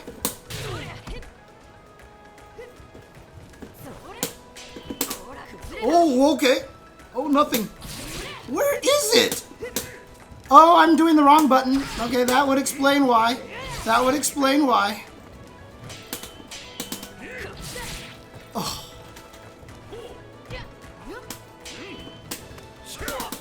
I always forget. Light is always high to me because I think that's like how Yamazaki and what's his face and Johnny works. So I always hit the wrong one.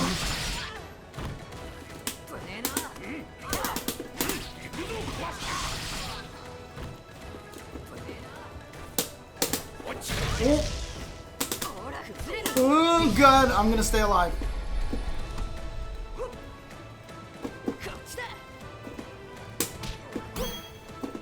Nice.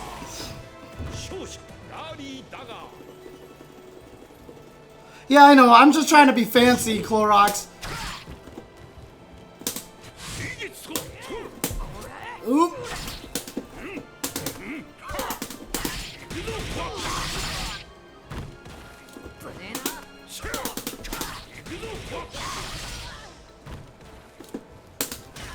Whoops! How did I stop?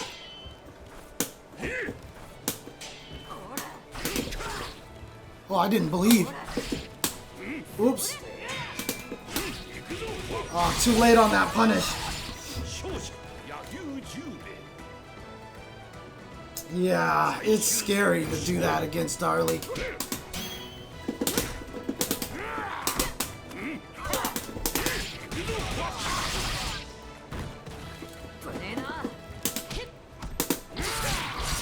Watch the toes.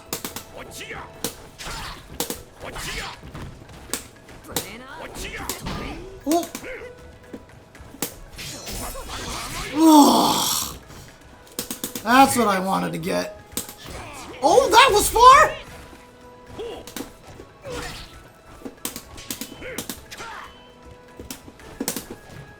Dang it. She jumped so low.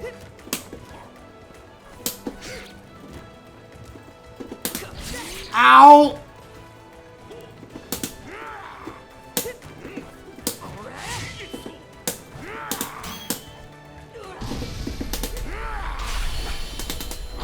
Ooh.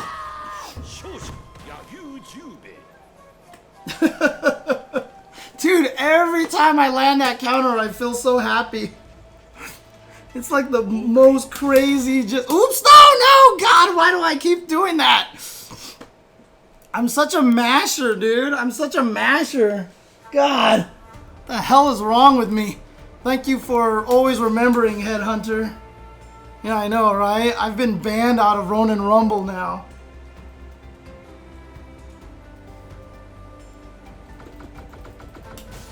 Well, that's always the toughest thing about Isen, right? It always works in every situation. Isen is the story of could've, could've, could've. You just have to be so remembering about that. You missed the whole last game. It's all good.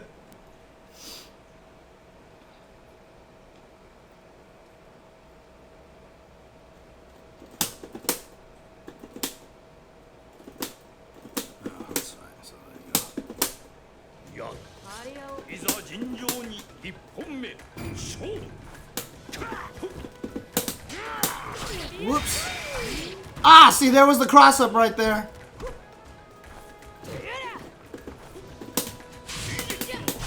Ow.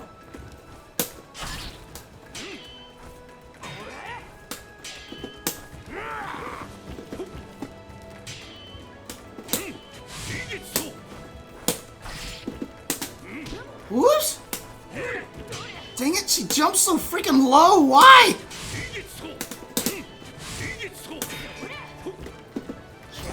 Oh, nice. Ouch.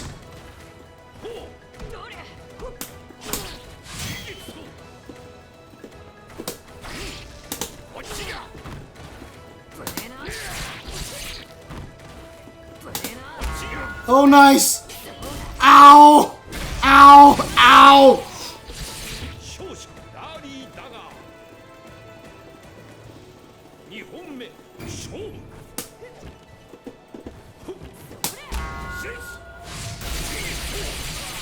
Ugh. Okay, nice. Just pick it up. Oh, he caught me crouching. Oh, I didn't have the range.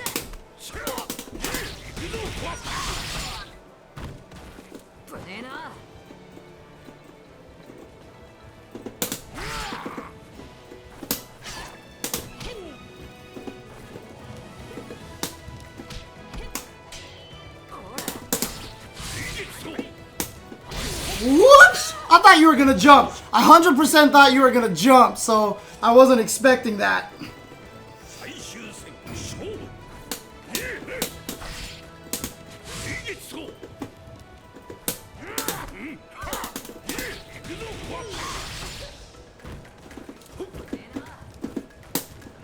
Oh God, why do I stop running? That's what I'm trying to do. Oh no, too far.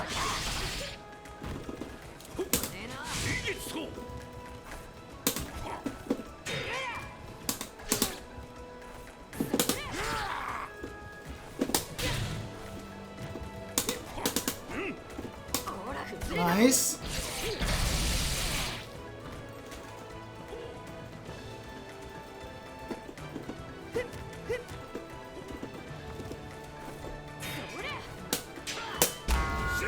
Interrupt it! Oh, dang.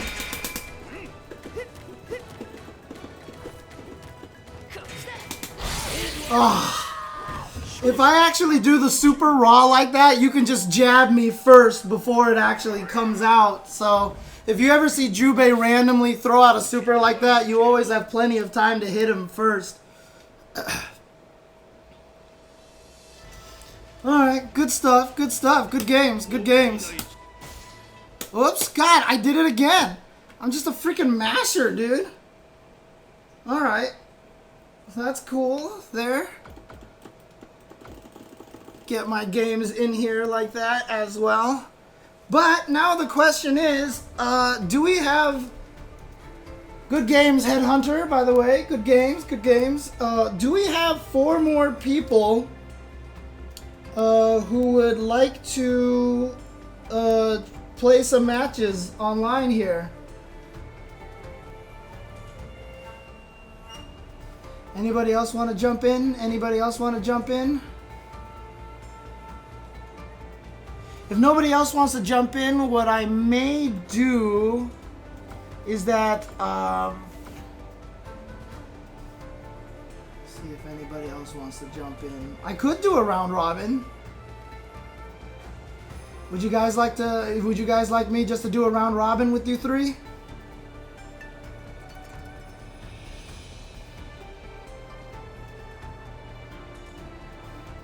Okay, let's do it then. Let's do it then. So let's get Melty Kill and About to Go Harsh in there. Let's get Melty Kill and About to Go Harsh into the lobby here.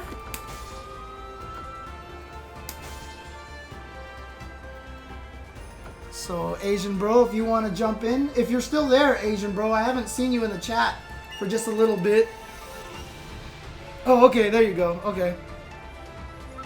So there you go. Let's go and do a best character in this game right now is Shizumaru. Shizumaru is considered the strongest character right now. Yeah, Basara seems like one of those characters. I think he's definitely tournament viable. It's just you have to have a secondary for the really, really bad matchups. I know Crack Prawn is not convinced that Charlotte is one of the best, but every tier list that I see, she's always there.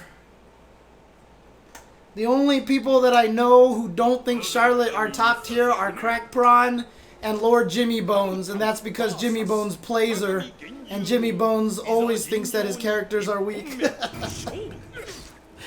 Alright, so Asian Bro going with the Genjuro this time. Let's see if LK Hamjam, I'm going to keep analyzing for him right now. Okay, trying to set up that card. Using the jump back in the corner for defense, but obviously there's a lot of risk associated with that. And I got to poke away here, try to keep him out. Jump back for defensive purposes again. Yeah, but watch out. So one of the things that Asian Bro might want to do is just get ready to uppercut, you know, when you chase him down into the corner. There we go. Nice low skulls, just to kind of play a little bit of pressure there. Nice jump back.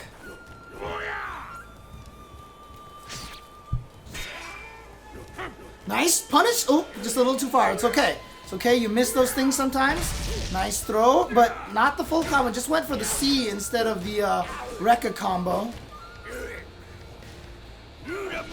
Ooh, okay. Skulls. Oh, God, you could have blocked that in time. Oh, nice block on the universal overhead, but I like that means that Asian Bro went for the low then instead. Oh, yeah, back off. Build that space, and there you go, the skulls. Great job, LK Ham Jams. I see a marked improvement from when you started on the stream already. Definitely playing more reactive to the opponent. Oh, yeah, that's just something that you got to learn to deal with. That's just Genjuro things. Who do you think Tam Tam loses to, Crack Prawn? Is it just like Shizumaru, basically? Oh, thank you, Matt DS. Appreciate it.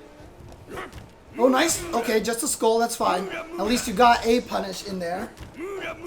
All the new characters blow him up. That sucks. Ooh, the second swing. Okay, universal overhead. Yeah, preventing him from rolling out. I like that. Should have had the uppercut there, Melty Kill. Or Asian Bro, the uppercut, Tam Tam with the slow jump. Oh, not that time, but the hit that all the way down. Wow, your jump will beat Tam Tam's sword. Okay. A lot of hurt boxes on that. Yeah, but this is good, Ham Jams. I like the way that you're playing right now. Very defensive. And yes, those occasional skulls. And the 2C, there you go. I've been wanting you to add that 2C into your arsenal a little bit more. Because at max range, remember, there's no deflect on it. So it's kind of weird. And at max range, it's hard to punish. I like that. Good job. Good job. Great job, Ham Jams. Already see such a big improvement over the play.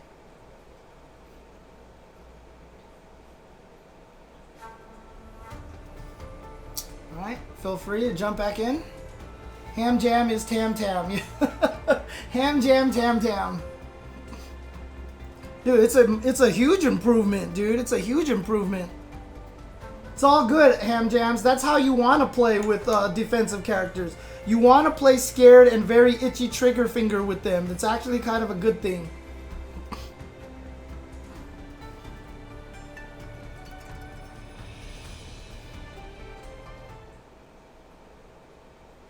Be careful jumping back in the corner a little too much.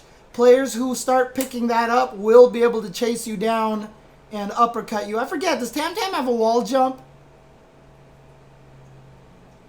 Oh yeah, Darley is super fun, Clorox. Yeah, okay, yeah, he can't. That's what I thought.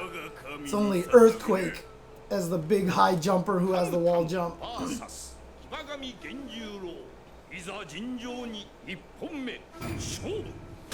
Oh, this goes in low right away.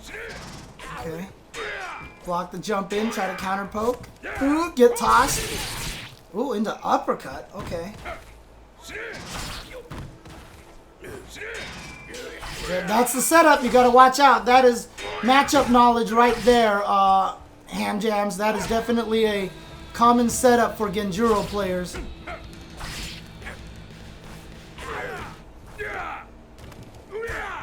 Ugh. Yep, good. I like that defense right there. Just blocking. Just blocking. See, there's the dangers of jumping a little too much in the corner, but you got to deal with that mix-up. Yep. That's a tough one. He caught you with the low, so it's kind of a pseudo-unblockable in that situation. And beautiful pressure right there from Asian Bro catching you. So sometimes when you're trying to get away from the opponent, rolling backwards all the time when you're scared is kind of a readable situation. So sometimes you just want to get up in place or roll forward even in situations where it might not be the optimal thing to do because the opponent is so expecting you to roll backwards. Nice throw into uppercut combo. Okay. Yep, setting up that meaty fireball. And sometimes getting hit by that fireball out of the air like that's not even necessarily the worst thing.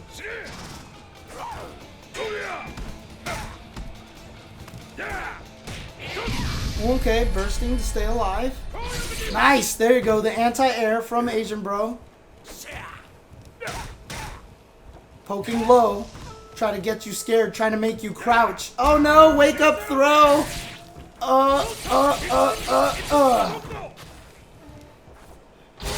Oh no! I'm not sure what happened there, Ham Jam. Not sure what happened.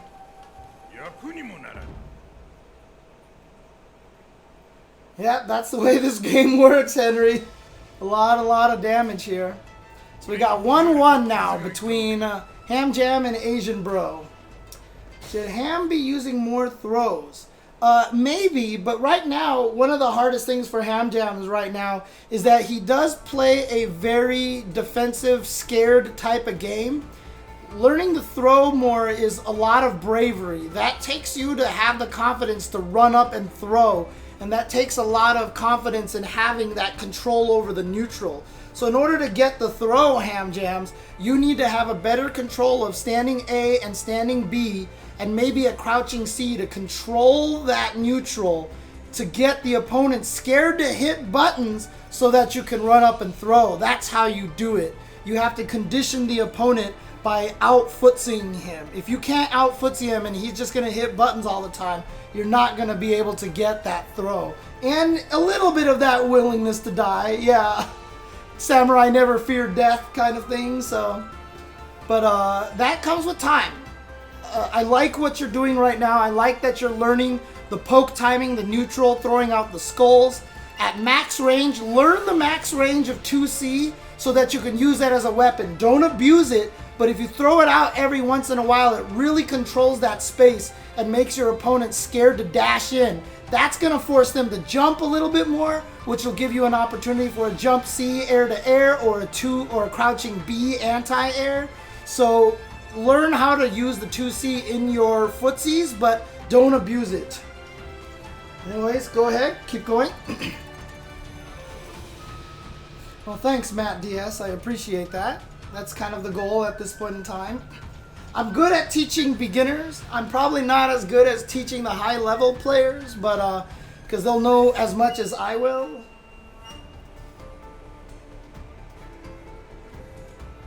Yeah, Darley's low jump allows her to get away with early C, because it can still be effective even earlier in her jump because she doesn't jump that high. A lot of other characters, if they do early C, they just end up missing.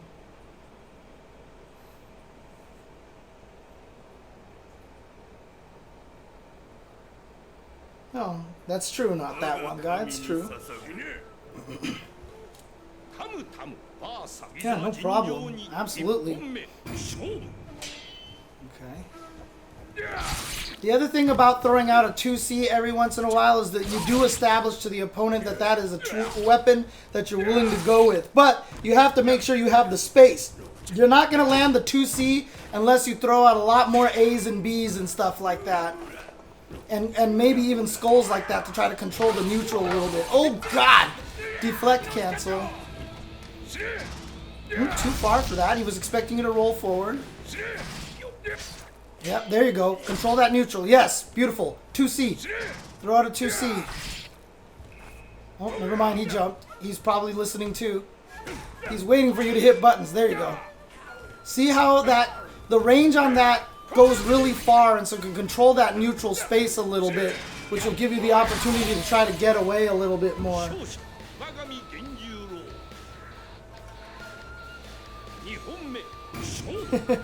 Did we play an ST before, Headhunter? What's up, Prince Lowell? How's it going? Cammy and ST is so fun, but too bad she's garbage. At the highest levels, Cammy... Yep, see, there you go. Perfect control. And you see you get the knockdown. You have the ability to run forward and stuff. And now you're just going to make the opponent think about that a little bit. Nice, baiting the jump and getting the uppercut. Oh, God, the command throw! Why does Genjuro have all the things? Okay, good block. That is an overhead, so you got to be careful. Oh!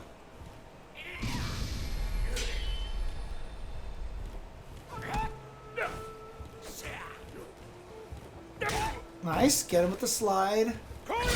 Ooh. Now, Tam Tam can combo throw into weapon flip, right? Tam Tam can throw directly into weapon flip, I forget. But raw only, yeah. But the scary part is he had a burst, and that's always... Oh, but the burst would actually hit him out of the air now, right? So in that situation, Ham Jams, it's one of the things that you want to remember is that you have the option of run up, throw into weapon flip for some comebacks. And if they actually burst it now, it actually hits you out of the air, so you don't end up dying for doing it. So it's actually a good tactic to have to try to make comebacks. Has to be back throw. So you want to run up, back throw, raw weapon flipping technique on him. That's a great comeback method when you have that Eason built up. Gotta know your ability to combo into throws. Oh, you hit the wrong buttons. No problem. Dude, that happens. Dude, every time I play Samurai Shodown, when I started my match earlier, I got the wrong counter buttons. I couldn't remember what was deflect. I couldn't remember what was spot dodge, all that stuff like that. It always takes me a game or two to remember all that stuff. It just happens. He kept trying to dive kick. Nice. Alright, so now it is 2-1 for Asian Bro. Feel free to jump back in.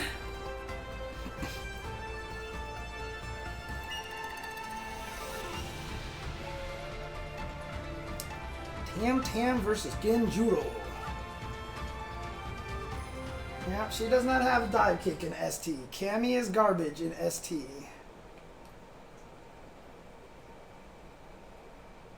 Well, annoying people with Chen and Super Turbo is a very, very good tactic. Because, man, is Chen annoying in Super Turbo. Holy crap. Holy crap, is that character tough to deal with.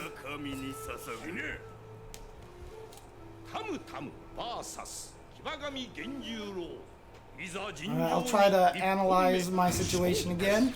Alright, nice A. Okay, he jumped a little bit, so gotta watch out for the jump. So 2C is a dangerous move to throw out right now because he likes to jump. Fireball's a little dangerous. Oh god, he got me with a deflect cancel.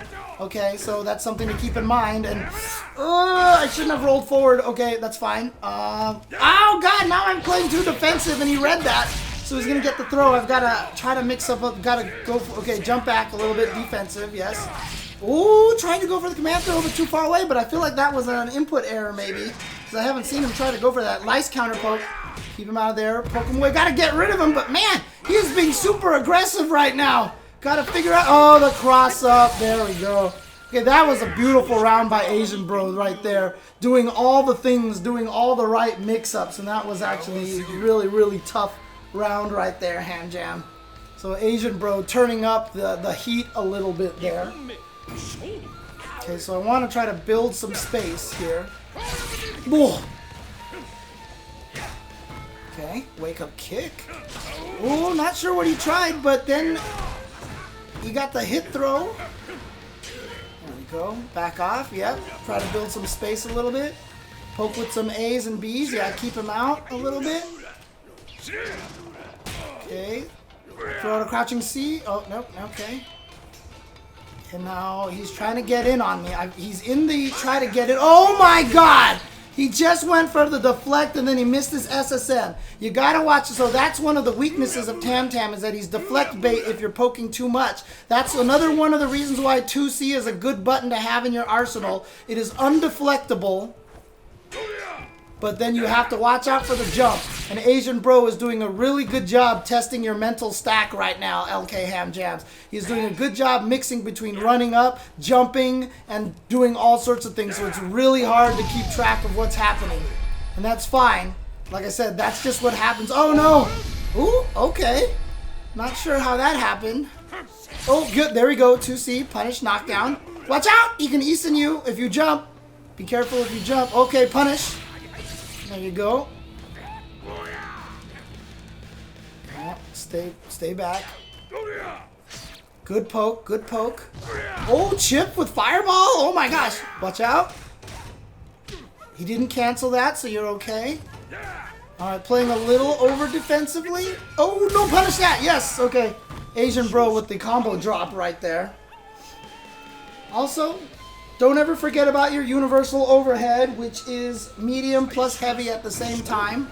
That is a weapon that you could potentially use, but later on I'll show you. You're going to need to practice the instant overhead with Tam Tam as well.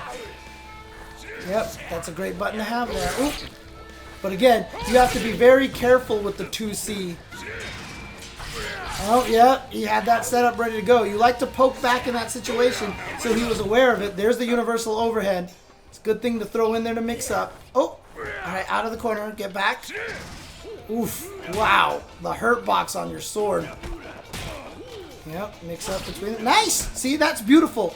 Mixing between throwing skulls and then all of a sudden the poke out of nowhere. That was good. He's trying to deflect you now, it looks like. Yeah, he's trying to deflect you. Oh, the deflect cancel was too far away for him to combo into anything. Careful with that.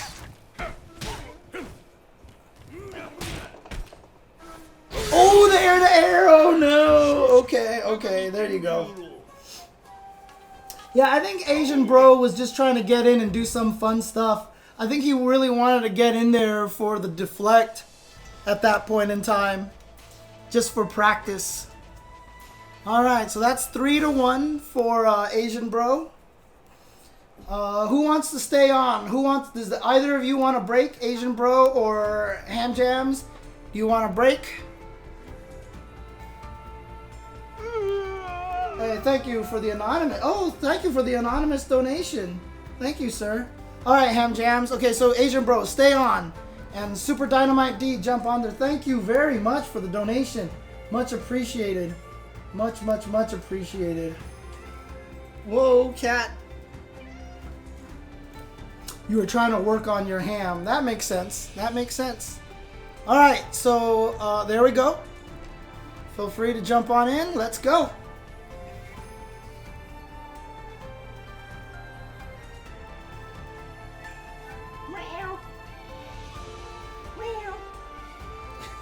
God, this cat. Hi, Jasmine. Hi, Jasmine.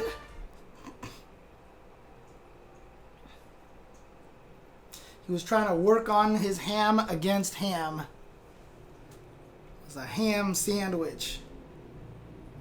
Your cat's name is also Ham? That's actually really cool. You have a cat named Ham.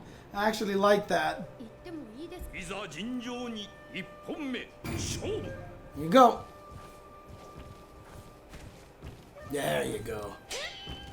That float is so good, Asian bro.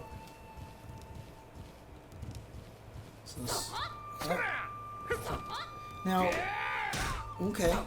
Again, baptism of fire likes the running attack, so that's something to keep in mind. Oof. Wake up uppercut. Gotta bait those out every once in a while. Gotta know the... Oh, yeah, you just gotta hit C as fast as you can to catch that. You just have to have the reaction all ready to go. But that'll come with familiarity. You'll see it, and then you'll just have the automatic punish in your brain. Oh, boy. Ow, ow, ow. Okay. Whoa, yeah. Don't pick up that sword. Instant overhead. Dirty tricks. Dude, dirty tricks.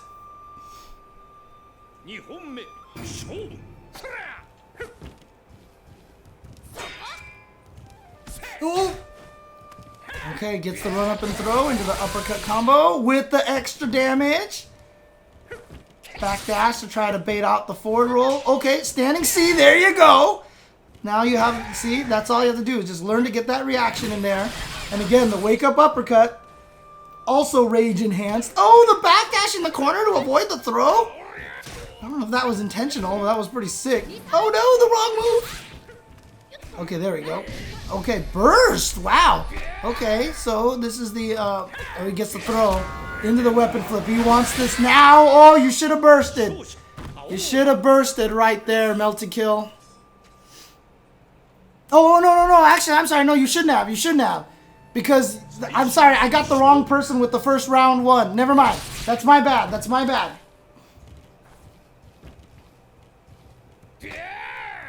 Yeah! Oh, punish time. Oh, okay. Well, just a level 1. Not too bad. Gets in with the slide.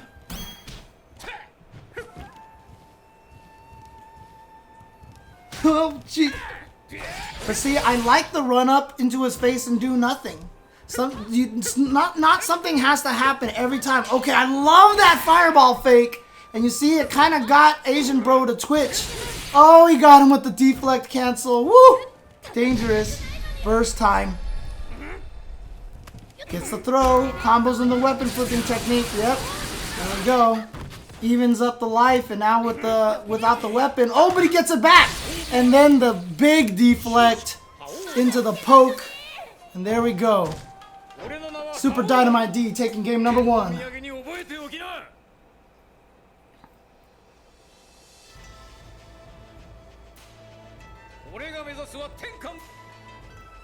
Right? See, look at these guys. They're so good. They're both... You know, that's the thing is, I don't know if these guys play in Ronin Rumble all the time, but that just might be it. That you just, because of Ronin Rumble, you remember to go back to the room. I never play in that, so I'm always just like mashing buttons. I'm like, let me get back in there. Shizumaru.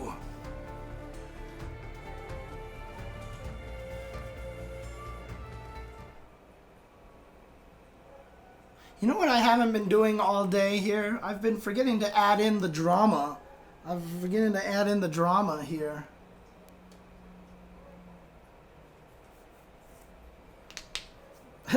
Yeah, no problem. Okay, ham jams. That's the way to do. That's how you learn, man. That's how you learn.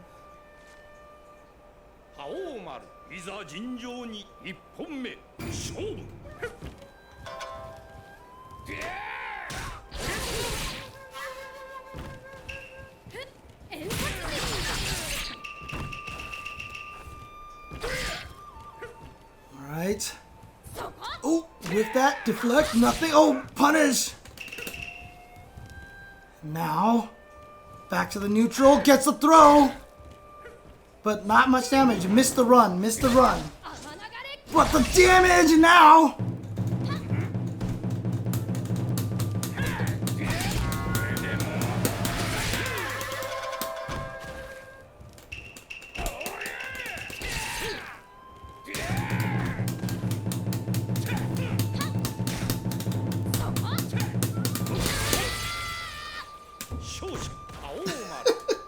I have way too much fun with that. I stopped talking.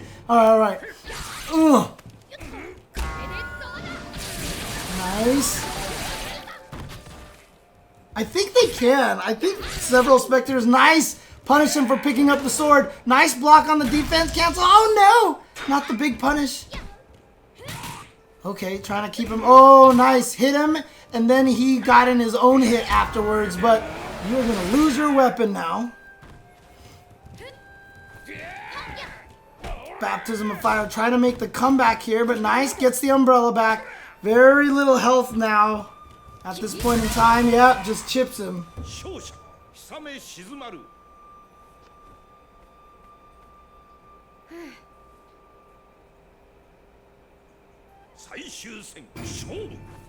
Right, 6-6B is what you want. You want to do run after throw combos. Run B, yeah, there you go, there you go. That might have been a little too slow, but that's what you want to do execution-wise. Oh, punish that, yep, okay, I like that. There you go, perfect. Asian bro looking strong here, and then the running C. Wow, that did a lot of damage. Instant overhead. Alright, now you gotta be careful of this. Oh! That was the chance! Okay, so we're gonna take this. Oh, the counter burst! But he keeps the Isen that way. He keeps the Isen. Oh, but oh, actually. Oh, I thought you could have punished it too. I would have did the same thing. I would have did the same thing.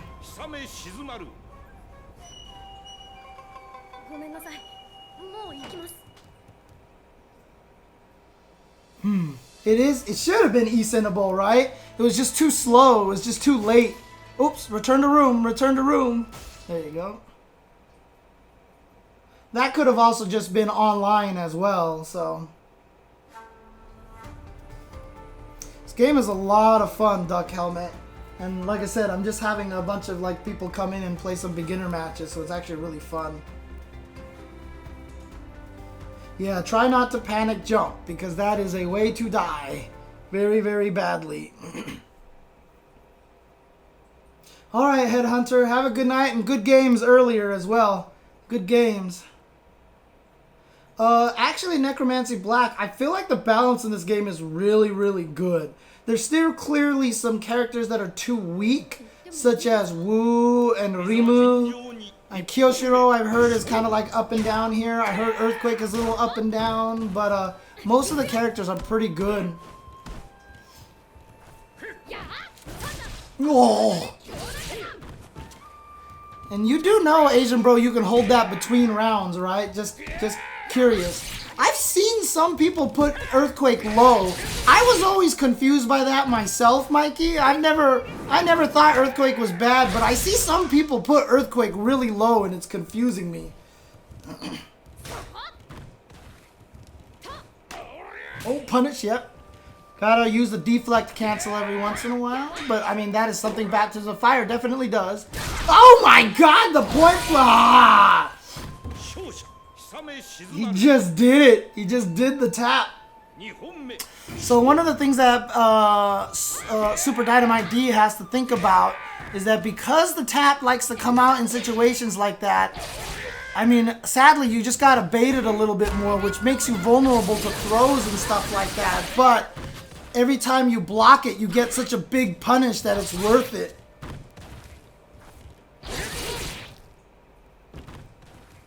Tap 8 for Sam Show has been ridiculous, dude. But I also do think that top... Yep, see, there you go. So you gotta shut down that option, so you gotta get him scared to use that. I actually think Basara is not very good for Earthquake either, but I'm not 100% sure because Basara is so new right now.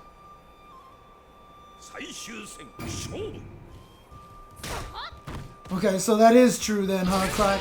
That is true then, Mikey. That Basara kind of blows him up. Nice neutral jump, face up. Oh, God! But still, was that level? Oh, he was enraged, so that's why I did a little more damage. That's hit confirmable, right? That 2B, like on the second hit, isn't it hit confirmable? Yeah, second hit, yep. Okay. Whoa, the deflect cancel. Big risk, got him in there though. Went for the overhead. Oh God, missed the jump C. Activates the burst. Here we go. Oh, what a spot dodge! Nice, but there's still so much Isen left. You can still die from Isen. Uh-oh. Nice counter burst. Still probably die from Isen. Actually, less likely now. Less likely now. Not gonna die anymore. Oh, what a spot dodge! But, oh God, dude, that was... Oh, yes, counter poke! Don't let him in. Oh, what an uppercut! Oh my God, he's still alive. Oh, crap. Oh, the counter poke. Oh, oh, no deflect cancel and another one. Oh my God. Super Dynamite D with a Hail Mary standing C. Oh, there you go. That was a great round over there. Thank you, Say No to Weaves, for the continued subscription. Much appreciated. That was, what is it? What's the score now? Does anybody remember the score? I don't even remember the score. My heart. 2-1. Super Dynamite D. Alright. That's so great, though! Super Dynamite D. That's the best! That's the best! Oh, Bird Girl Nakaruru. Nakaruru is not bad. She's definitely viable. You see Chris G do well with her. I just don't know much about her. My personal usage of Nakaruru is very, very, very low.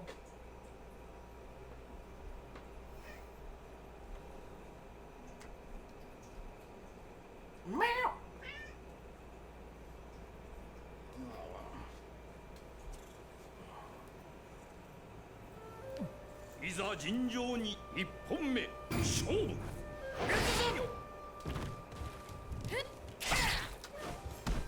Chensor Dynasty, now with 100% more cats.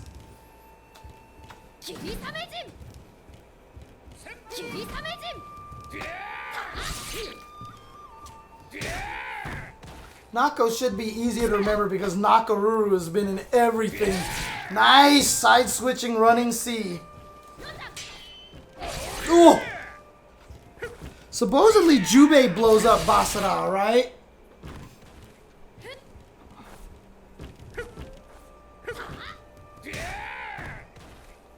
Nice.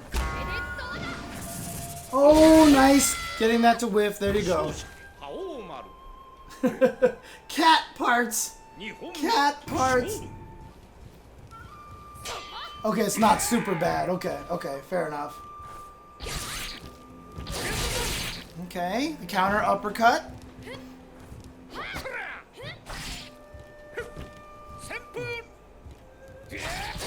Wow, that wasn't even a confirm, I think. I think he just went, unless he did confirm the run forward. Oh boy. Okay, but level 1, but enraged, so decent damage. Goes for it again. Okay, he's gonna burst to try to stay alive.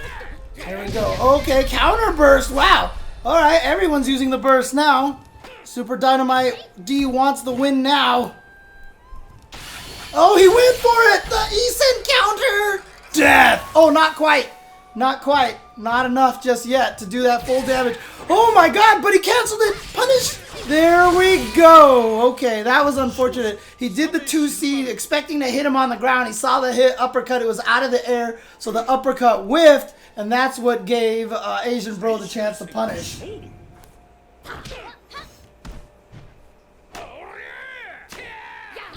Yeah. Yasha, ninjas, Shizu, and Shiki destroy Basra. Huh? Interesting. Okay.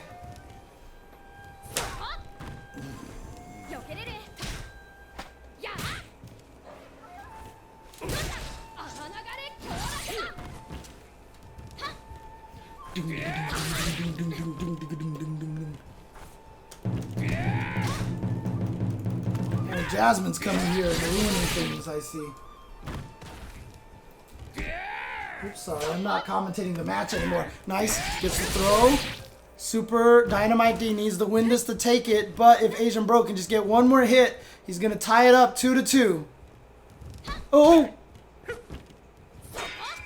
Okay. Playing very patient, gets the run-up throw. Oh boy, one more mix-up. One more mix-up and Super Dynamite D can actually take this. Oh, he went for the throw! Not close enough, but the punish. Oh, here we go! Is this enough to kill? It's not enough to kill! Shizumaru is still alive. Still alive, but barely. Oh, the running kick! Hit on the super latest frame. Oh my god! It's tied 2-2. Oh man. Dude, both of these guys must just be like, ah! Oh my god. The tension. God, I love that about this game, dude. Oh, I love it. It's just the tension is so good in this game. All right, tied 2-2 each of the players. Haomaru versus Shizumaru.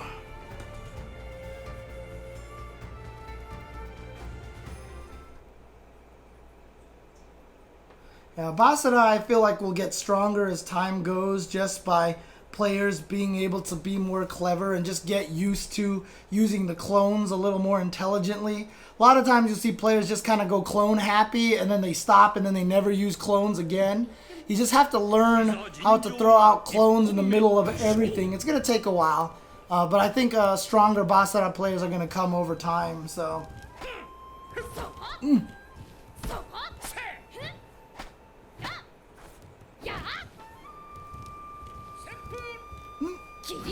Oh, okay. Throwing shade. That's the first blood right there. Drawing first blood. Ooh, not sure if he tried to uppercut. There we go. Good combo for Asian Bro. Ooh. Oh, that's not a combo, but Super Dynamite D was not ready to punish it because he wasn't sure that it wasn't going to combo. Oh, the neutral jump. Yep, neutral jump is dangerous. Here we go. Into weapon flipping technique. Yep, there we go. Weapon's gone. Can he make the comeback here? Scared to pick up that sword. Oh, trying to find a way to get the knockdown. Gets the throw. Yep, running kick. Can he get it? Oh, accidentally dashed one too many times. So he's going to eat a running C, but really for his troubles, it's not that bad. Back throw into the corner. There we go. Run into uppercut. Oh, oh, it stopped. It stopped. Oh, boy. Oh, boy. Oh, God. Why do we always have to cut these things so darn close? Oh, the empty jump. Oh, my gosh. It didn't lead to anything. That is definitely a problem with Yashimaru. Probably not Clorox, though. If they did, that would be super awesome. I would be super happy. Ooh, the cross-up! I don't think that was a true combo. But still, you gotta watch. Oh, nice! Crouching C. 2C for the anti-air. Oh, punish! Oh! Just a little too slow. Just a little too slow. Oh, whoa! Accidentally did the blowback attack, or maybe intentionally, not sure. Here we go.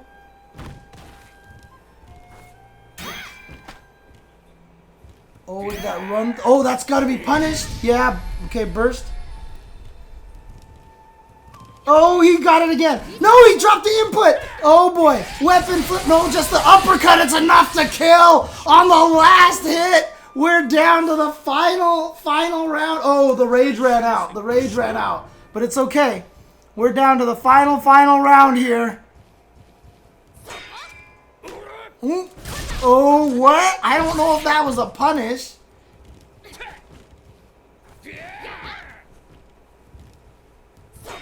Ooh.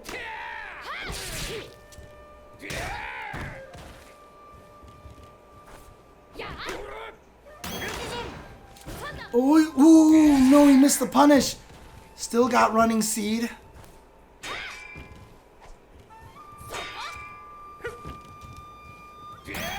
Okay. Oh, neither of them able to get the punish in time.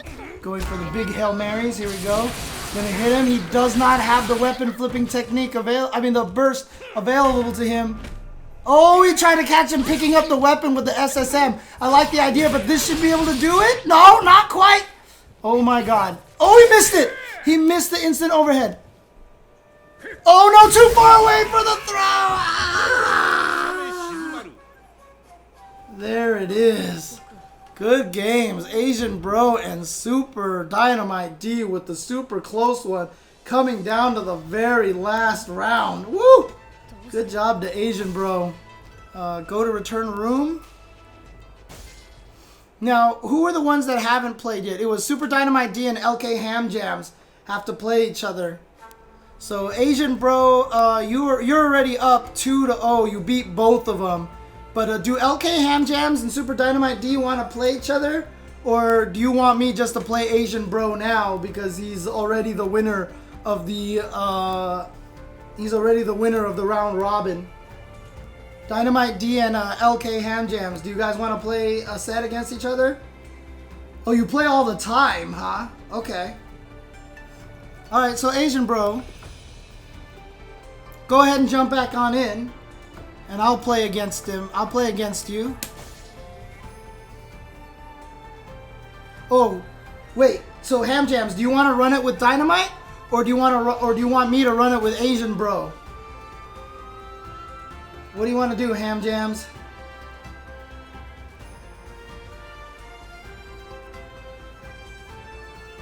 Giving you guys an opportunity to choose.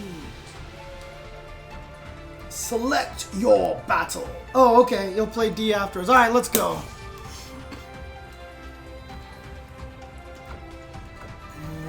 And who do you want practice against, Asian Bro? Jubei or Charlotte? Do you want practice against Jubei or Charlotte? Who would you rather get practice against?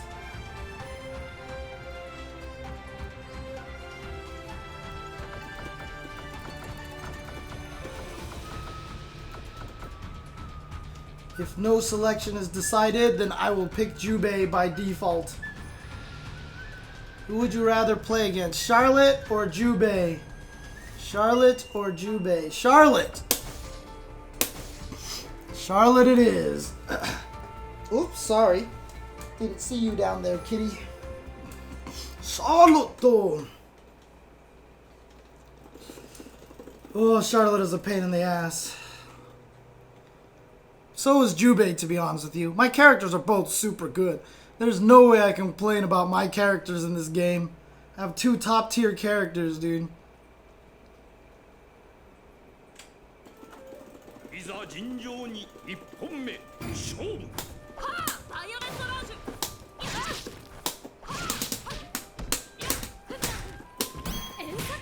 Oh.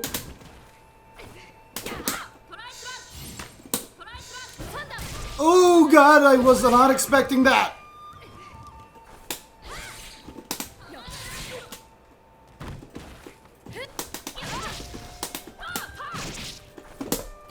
Oops, I missed my uppercut.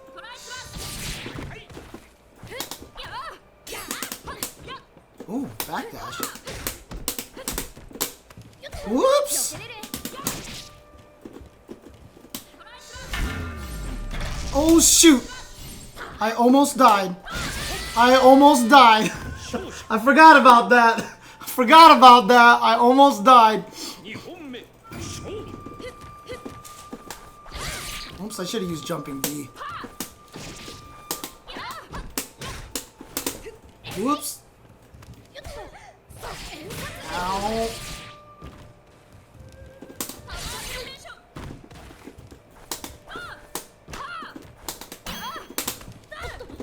I forgot what I'm supposed to do with Charlotte. Shoot. I forgot what I was supposed to do.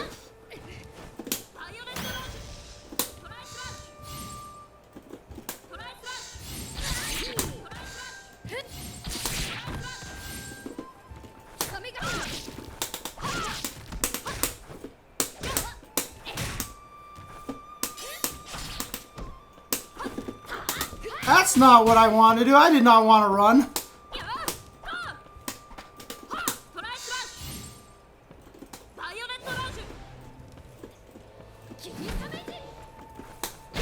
Ooh, okay, okay.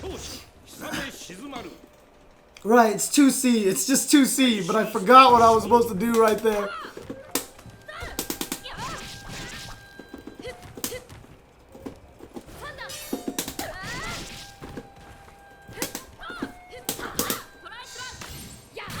Oh, low.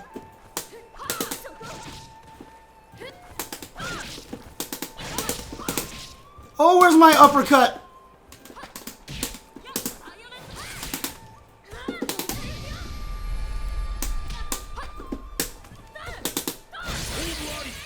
Ugh.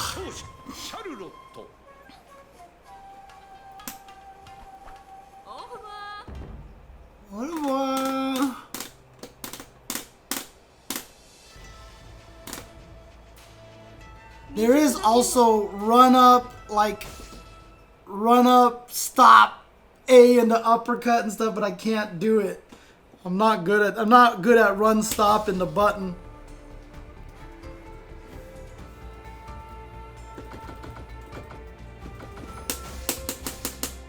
Yeah, run, stop, cancel, 5B, DP. I'm not good at that. I can't do the run, stop stuff very well.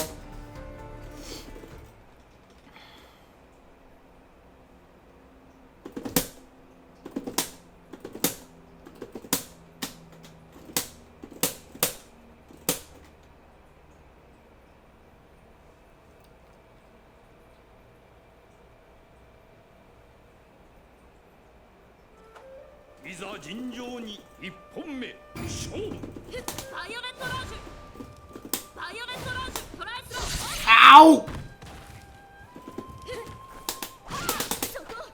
Oh, nice block.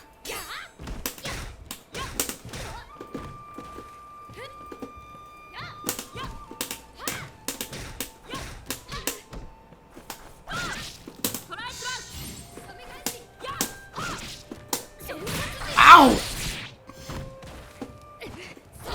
Whoa!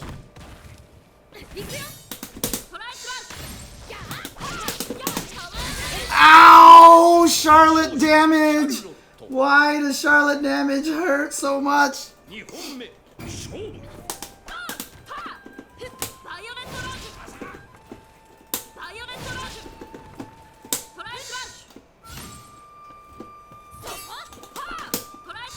No!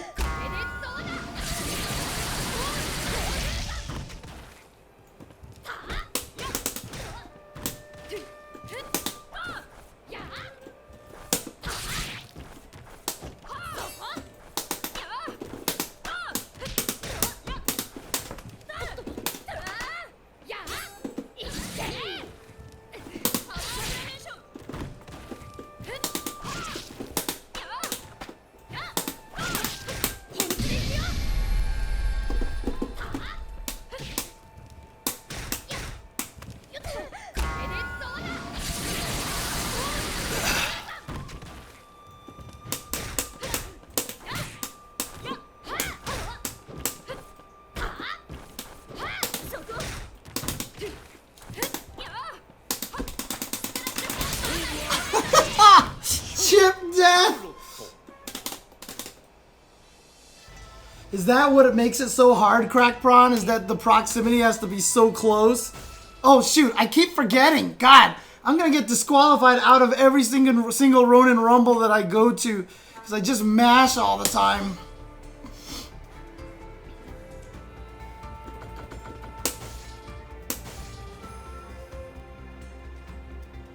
It's also for different buttons too, right? It's not that every character has the same distance. It's dependent on the button, right? Yeah.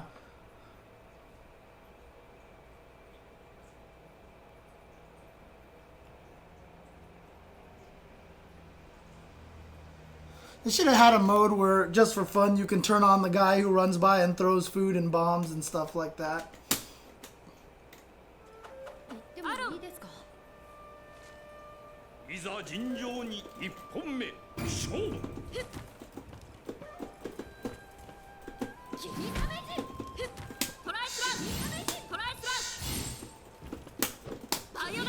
Oof!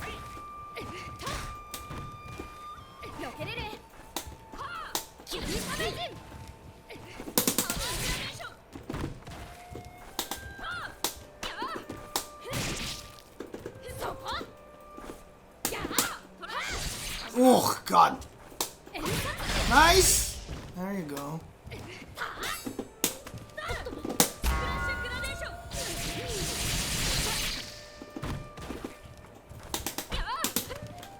Ooh, nice! Ow, ow!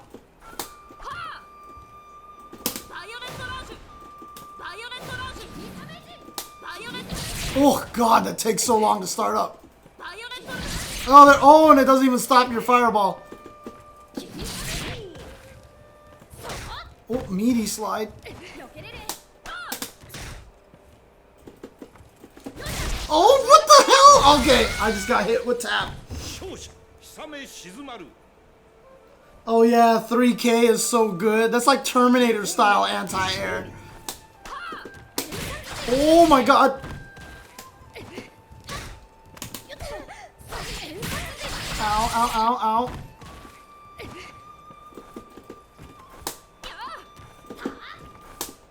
Ooh. Ouch! Why? Why, Charlotte, do you do so much damage? For no reason.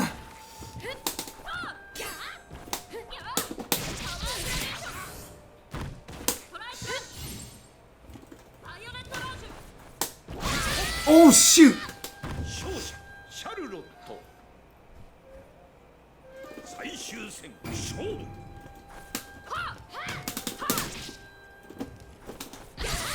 Oh.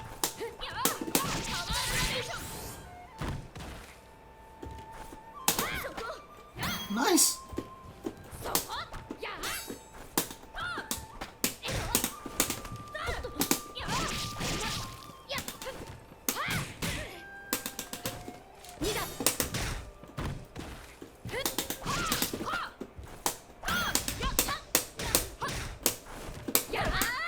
I didn't mean to do running kick. Ouch. That's not what I tried to do.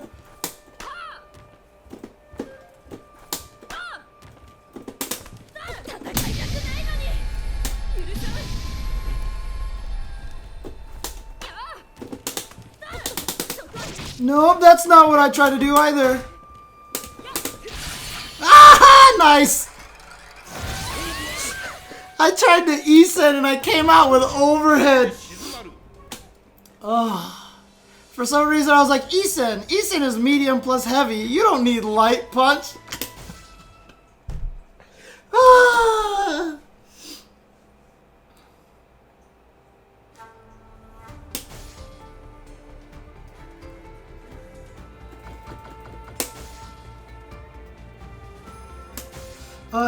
Is Ham Jam still in the chat, by the way? You're still in the chat, right? Because there was a couple of things that I wanted to show you. Same thing with Asian Bro. Don't go anywhere afterwards. There's just a couple of things that I really want to show you.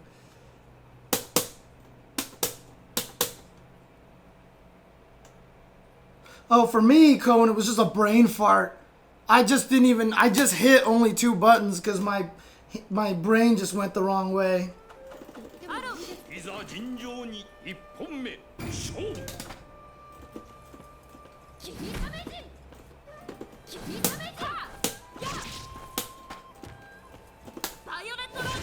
Ooh.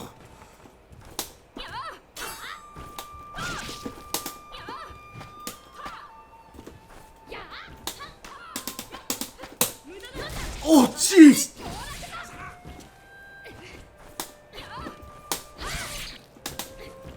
Oh, God.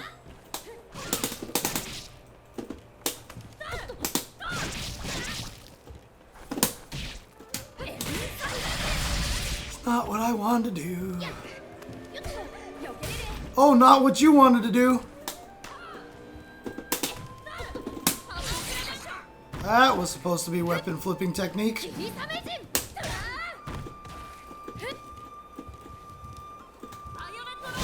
Oh, God, they there was enough active frames. Oh god, oh god.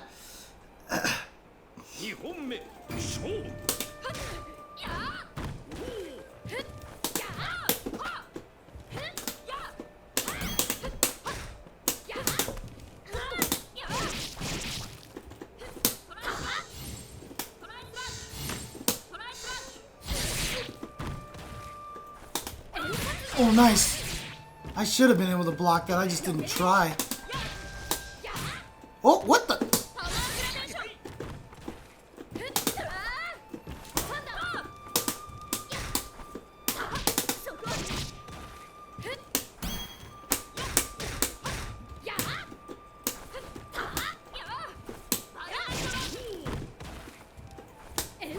Oh, nice. That I shouldn't have safe jump, been able to safe jump.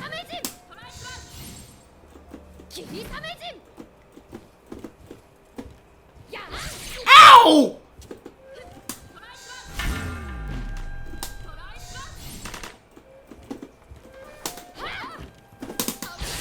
Ow! Whoops! I did not mean to do that.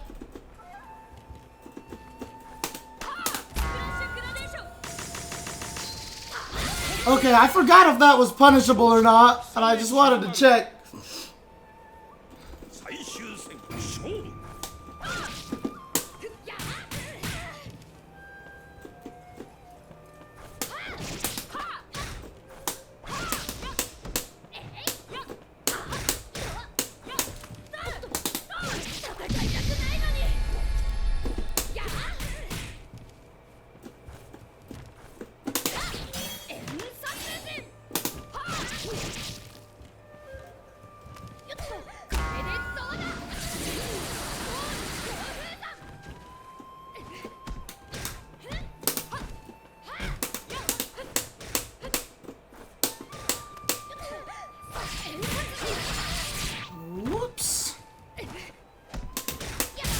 Ah, trade! Trade!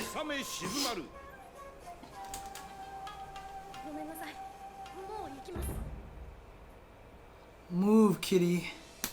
Move. You are blocking my screen. Oops, shoot.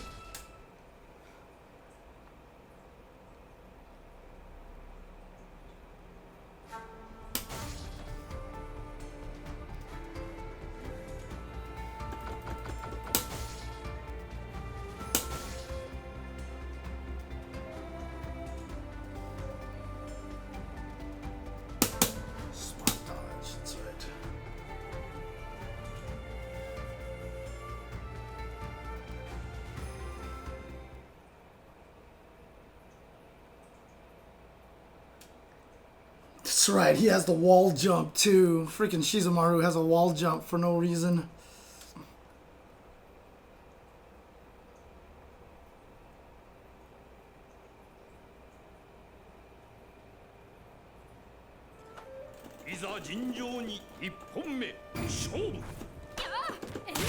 Oh, what the?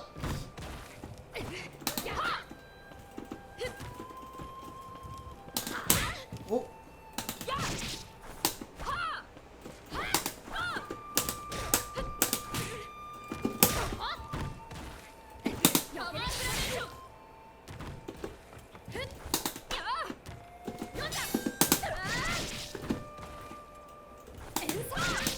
Oh, that was crazy.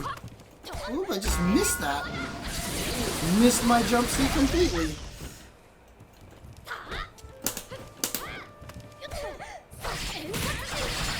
Ugh.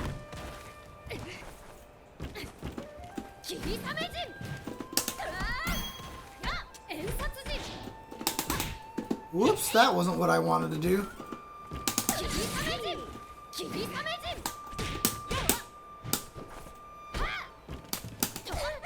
Oh god, am I dead?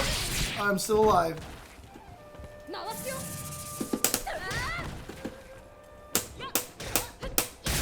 Ah, god! Keep trading in that situation!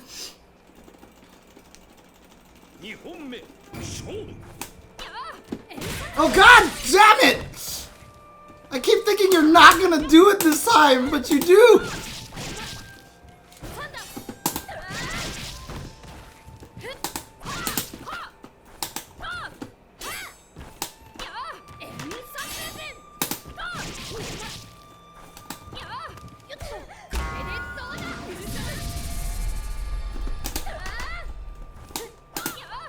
Oops, too far. Ow!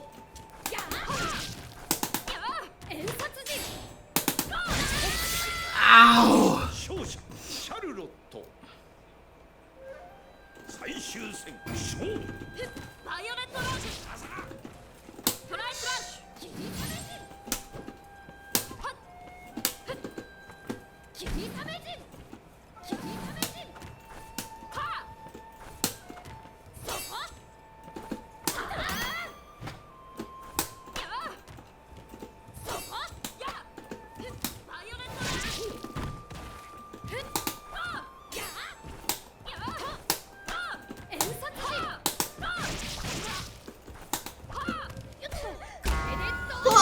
Jesus.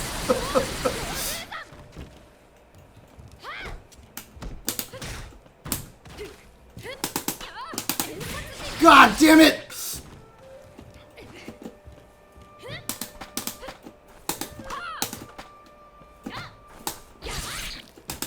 Oh no!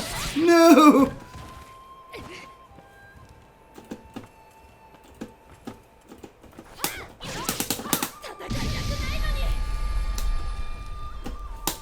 Nice! Okay. Good shit. Good shit. Good games. Good games.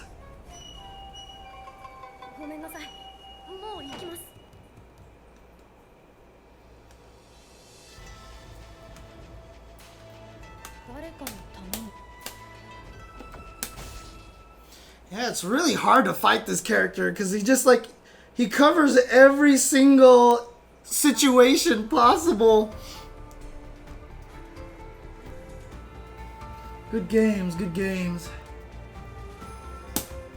Yeah, he's a tough character to fight because he's got an answer for every single situation. Alright, so before we go, is LK Ham Jam still in the chat? Is he still in the chat by any chance? I really want to show him something. Okay. So there's a couple of things that I really want to show you here before we go anywhere.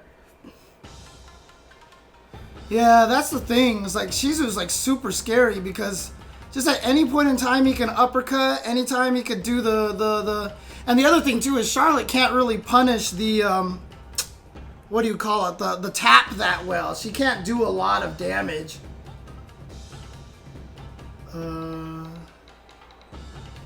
Right, exactly. Tap and DP are the problem. So what I want to show you here,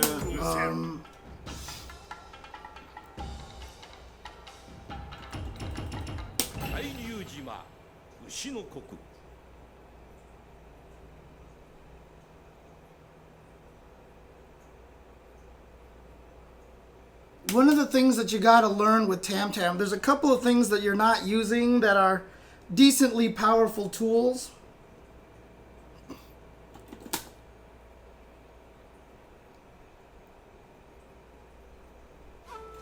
So, okay, so he's at crouching right now. Jump back C is the tool that you are not using right here. So if from this range you can go low here, but if they crouch, you can also jump back C overhead them. And if you hit them while they're crouching, they can't punish you. So this is a very powerful tool. So just that is really, really, really good. Doesn't work on all the characters. Some characters are too short. I think Shizumaru is one of them. Because why not? Shizumaru needs the crouch under everything.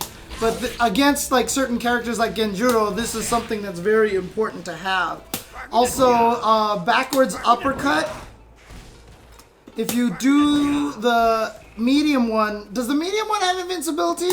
I know the heavy one has invincibility on the way back. But the medium one, I think, has invincibility as well, right? Or is it only the heavy one? I always forget. But reverse uppercut with kick is actually a good... oh, high invul. Okay. But this one can avoid a lot of things. Yeah, the heavy one can avoid a lot of things. So sometimes if you're really in a pinch or on wake up and you have a read and you're desperate, you can go for this. And then you can actually get through things. But, of course, it's a risk, because if they block it, they can basically kill you for it. And then also, the other thing that's important to note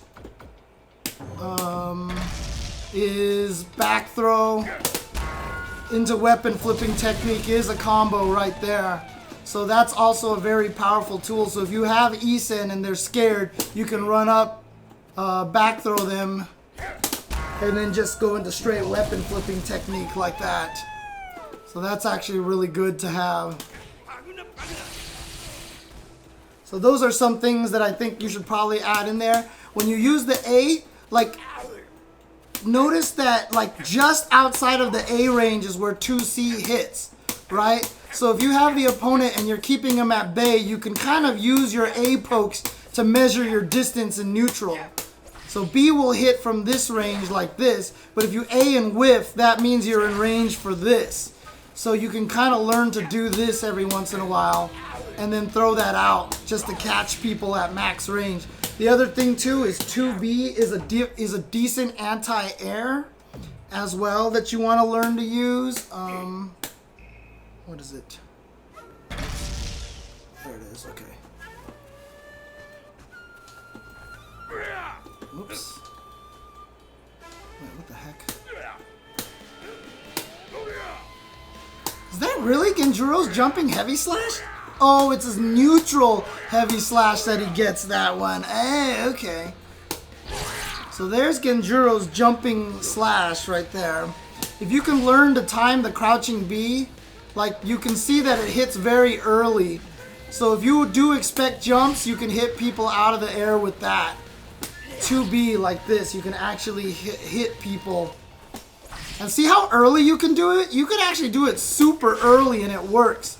So if you want a good anti-air in a pinch, this works. It can be risky against some characters that have moves that hit lower. But if you do it early enough, you can hit them way at the height of their jump, like this. And then also you can use jump back C as well as an anti-air to run away and to anti-air. So if they jump at you, you can jump back C. If you do it late, jump back A is much faster.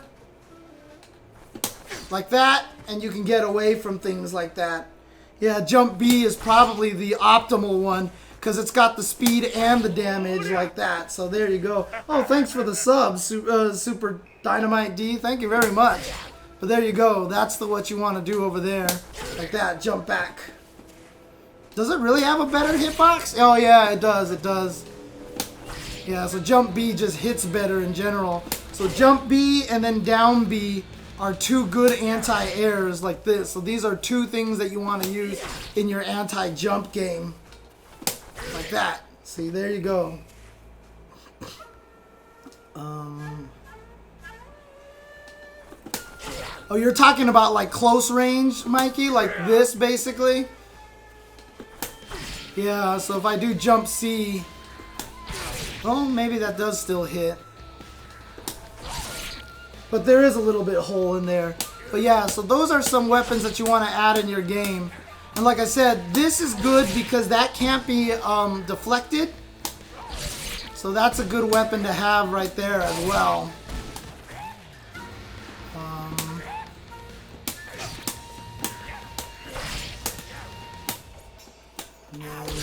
And then yeah, other than that, I think it works pretty well. So, oh, I see. Characters who jump above you is what you mean. Yeah. Okay, so B will hit above them a little bit better. So use jump back B as the anti-air, and then you can also use any of those buttons as the instant overhead. They're a lot easier to hit, the faster ones, but the problem is you can get countered a little bit easier. So if you're gonna do it, try to go for the jump C. And like I said, you have to be pretty close to do it. If you're too far away like this, it whiffs. And so that's a problem. But it's just a good thing to have like up close. Whoops. Oh, wow. Is that? Oh, weird. Just the way that he reels back from that causes it to whiff. You actually have to wait half a second to hit him. That's weird. If they stand block it, they can punish you. If you hit them while they're standing, they can punish you. But it's a good mix-up to have. And basically, if you mix that up with 2K to get them scared because you're hitting them low, and then you can get them with the overhead. So 2K, overhead. Oops. You can do a 2K, overhead, or mix up between those. 2K, throw, run up, slide, run up, stop, 2K, overhead. Oh, jeez. You have to put that little delay in there. That's weird. But these are good weapons to have. And of course, they all have downsides. And they can get punished and stuff like that. But these are just things that you need to add to the arsenal. Those are just things that you gotta add to the arsenal, basically. Yes, very good mid-screen because you don't hit the wall and you push the enemy back so they can't get any sort of advantage on you at all. And then,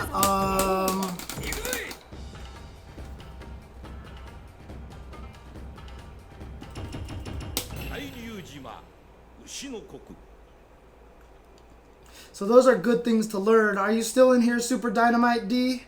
Are you still in here?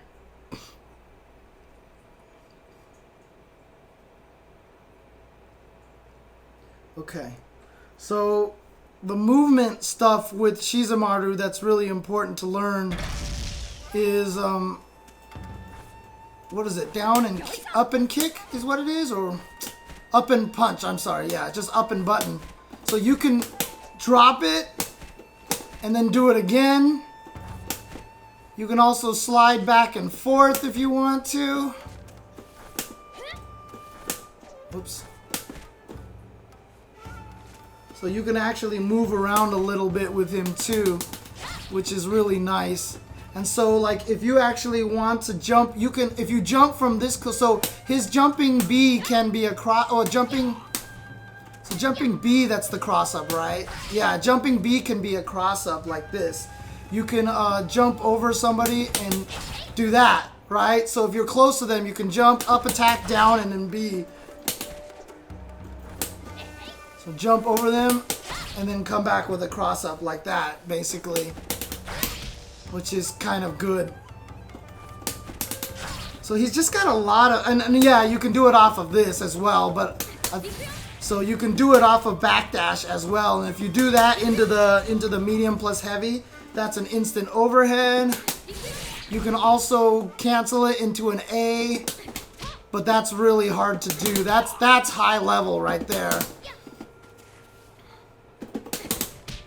Oof. Like that as the instant overhead, which is much safer, but it doesn't do much damage. And if you're good, then you can do into dash B into uppercut, but that takes too much work. Don't learn that right now. So what's up, gun tanks? What's going on? Yeah, you can do that, but only if you're super good, and it's really hard. Do you actually do 66K? So you just do that, huh? So you do... Okay. So you do, whoops.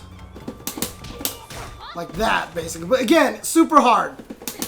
This is high-level stuff right here, so...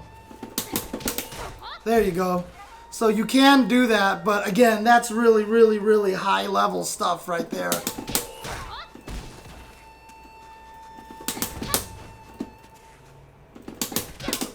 Whoops. It's really hard. So that's why it's not abused right now, because you have to get used to that. You have to input so many things at once. God. Why can't I do it this way?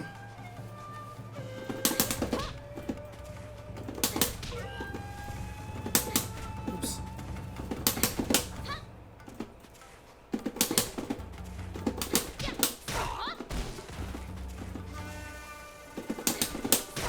Whew. Yeah, it takes a lot of practice to do this. Yeah, so at this point in time, probably not worth learning. This is the easiest thing, but again, if that's blocked, that can be punished. But it is an instant overhead, so you can use that one right now. Like that.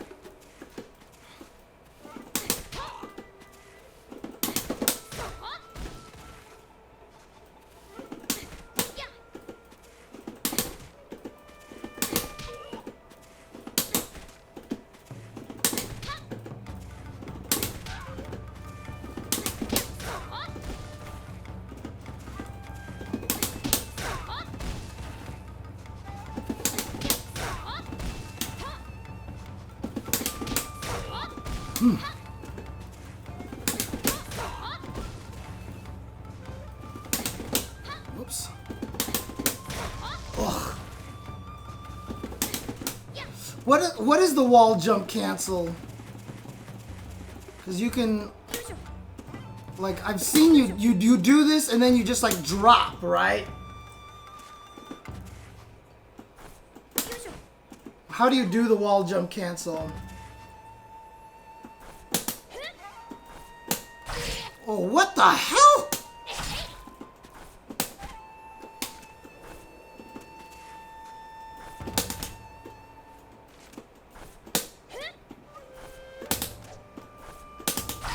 That's kind of messed up. But that's what it's supposed to look like, right?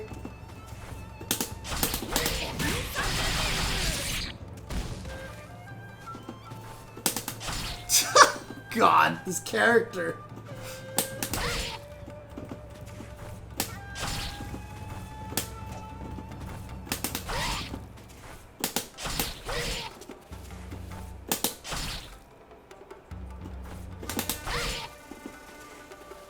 If they're not fully in the corner, right?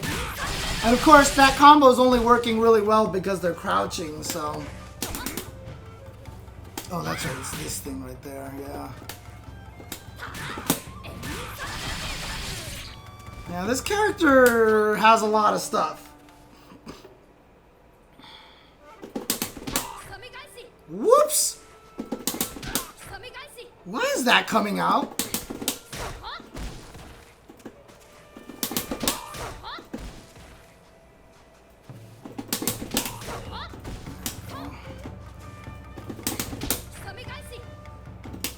Wow, that keeps... I keep getting uppercut of all things? That's so weird.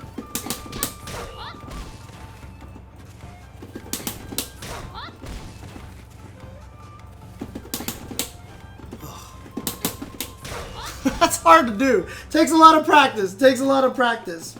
But, like I said, at this point in time, not worth it. If you really want to go for instant overhead, that's probably the easiest one. Cancel into that and then hit the two mediums. But like I said, the biggest weakness of this one is that it's very punishable. But then yeah, just don't forget that you have a lot of control over Shizumaru when you do these crazy things like this.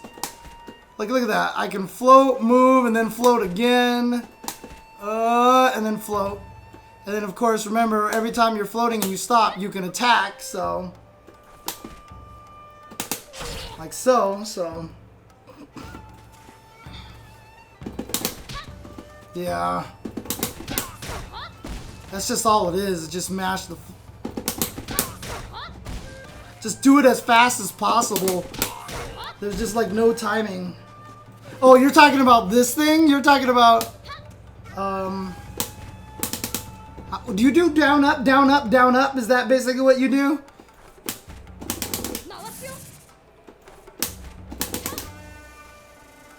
Dude, I'm kind of good at mashing, but not good at mashing. Dude, I don't know if I can do this.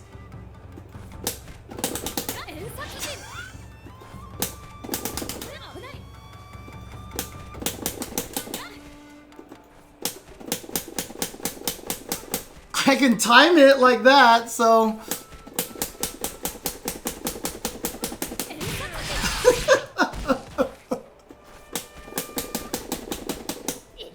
Silly, dude.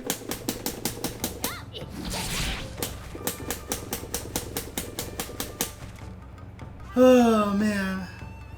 Oh, yeah, I'm sure it does. And he has a wall jump, because why not? Why not? Oh, interesting. You can't do that B cancel thing on this wall, but you can do it on this wall for some reason. You can't do it on that one. That's weird. Only when you cross up. That's so weird.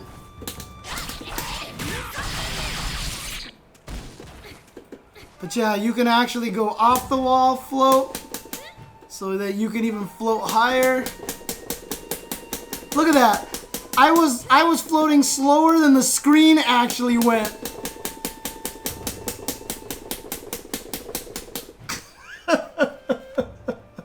Oh man.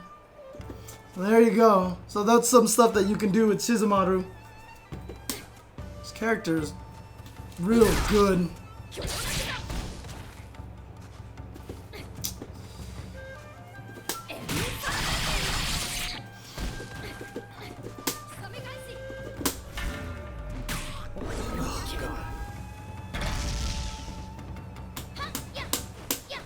What about 5K?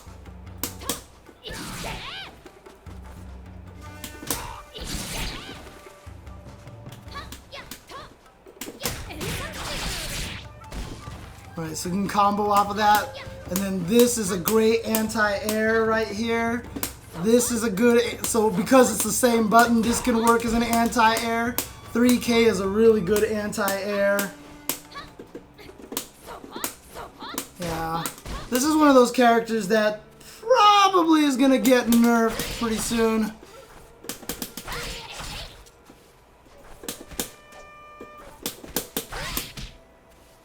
So, I wonder if he's going to get nerfed in the next patch.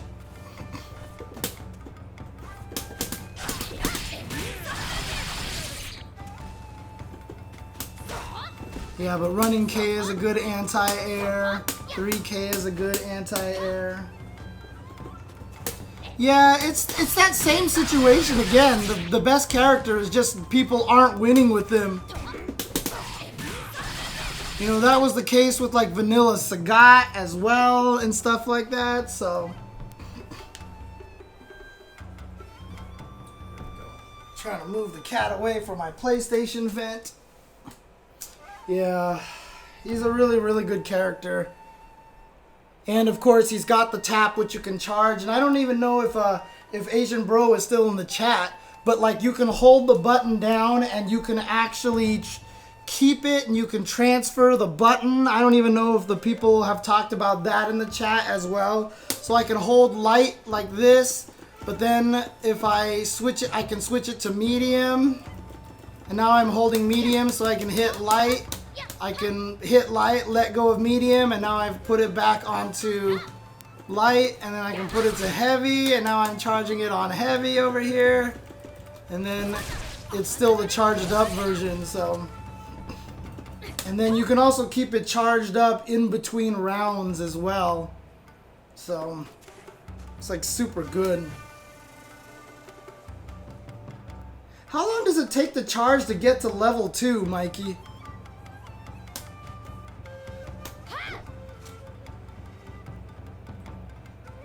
So I feel like I should have charged that to level 2 already. Okay, that was definitely a higher level. So level 1. Oh, okay, that's right. When he jumps up, that's level 1. Okay, got it, okay. So that's level 1 when he does that. And then if he jumps up, that's level 2. Okay. I thought it was the number of hits. That's level 2. Okay, got it. I didn't realize they looked different. This, again, my problems with recognizing fighting game moves. I just don't even pay attention to that stuff. Yeah, but again, you can charge them by switching buttons. You can charge them between rounds and stuff like that, so it's really good. Yeah, if you get the max one, he also does like 5 hits too.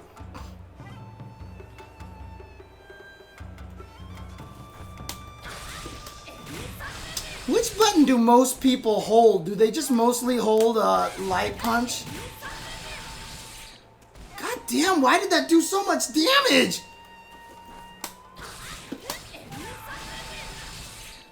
Why do you do so much damage? Dude, 2 of those combos kills you. Jesus. Obviously, I'm enraged, so that helps a lot, but still.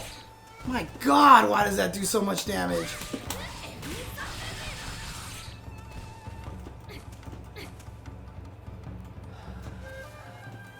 Tab 5K switch to C. What does that mean exactly? What do you mean tab 5K switch to C?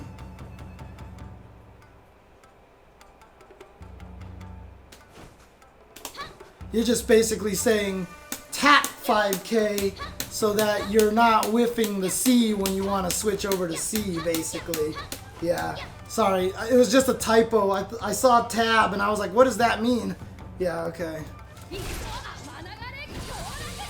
So that's the full thing right there.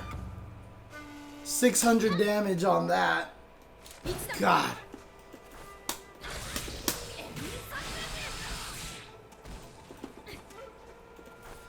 Yes, that is also true too, is that Shizumaru is very fast as well, and has some of the best aerial movement in the game, so yeah, he's pretty much got everything. I might not have done the whole thing actually, because I thought the whole thing was 8 was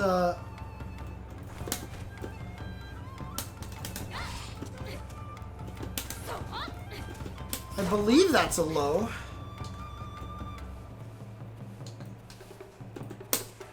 Oops. Oh, really? Oh, come on. Yep, that's a low. There you go. Because the combo's after 2C, right? Yep.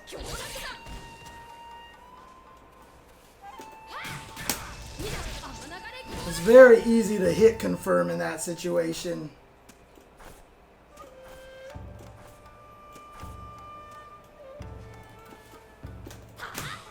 The reason why it is worth such a long charge, Gundam Jehudi Kai, is because you can charge it between rounds and you can just hold on to it and you still have a lot of your good buttons. You're really, and you can switch them if you get really good and you can learn to switch between the buttons. It's like really, really nice to have. So I still have access to my throw. The only thing I don't have access to is deflect and spot dodge. But I still have universal overhead. I still have throw. No, they kept the ability to charge between rounds. What they got rid of was the trick to make it so that you can actually activate Isen or burst on while still maintaining the charge. Like someone figured out a way, it's like you carry it or something like that, and that makes it work. So they still let you charge it between rounds.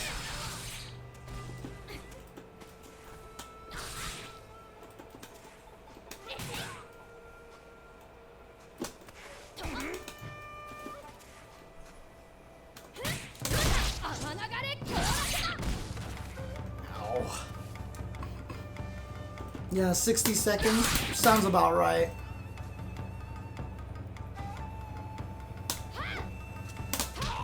Yeah, but that doesn't work anymore now. They got rid of that, so. Unless there's still a way to do it that they weren't aware of.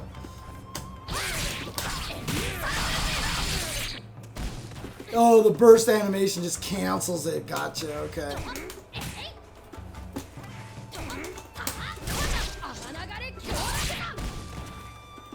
It just resets the charge. Can you combo it off of that? Off of a throw? Oh dang, I keep whiff canceling it. Is that a combo? Is that actually a combo 2C? So 2C is a combo then, right? So that works. Obviously you're gonna get the throw scaling. You're gonna get the throw scaling on this. So it's not going to do as much damage. But that's still 250 total damage for a throw is pretty good, right?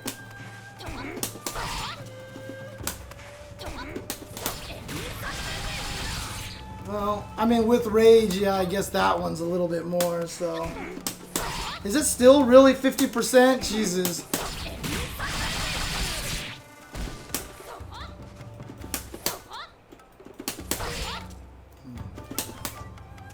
Weird.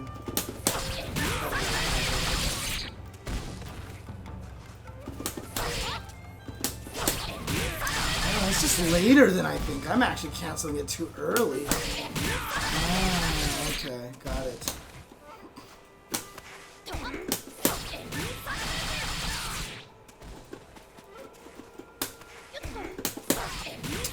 there you go. But yes, good call, Cone. Ronin Rumble, free online tournament, Sundays, 1 p.m. PST for Eastern Time. And basically, yeah, you can't stream on Wi-Fi.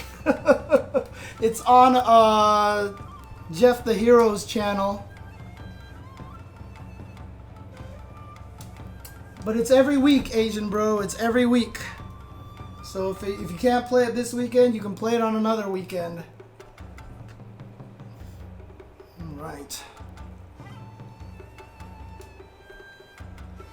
Alright, well that should do it for me for tonight, for today, for this stream. I might do another stream later tonight. We'll see. Maybe I'll do another Final Fantasy Record Keeper stream. But otherwise, I'm going to call it a night. But let me feed some cats first before I go. Here we go. Yeah, you know, Jasmine, you know. As soon as you see me moving that camera, you know it's time for food.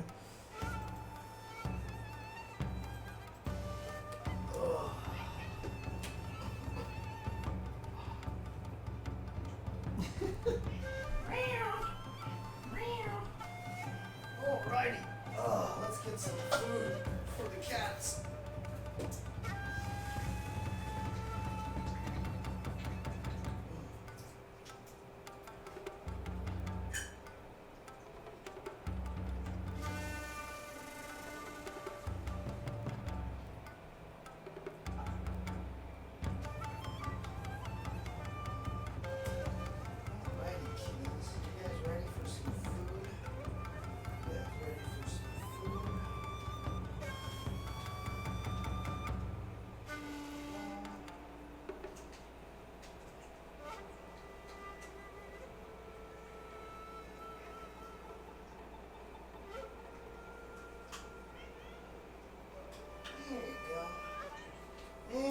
Go.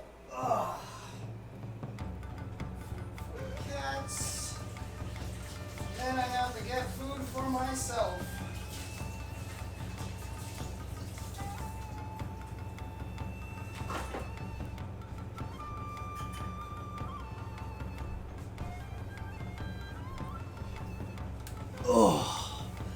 Oh, thank you. Thank you very much.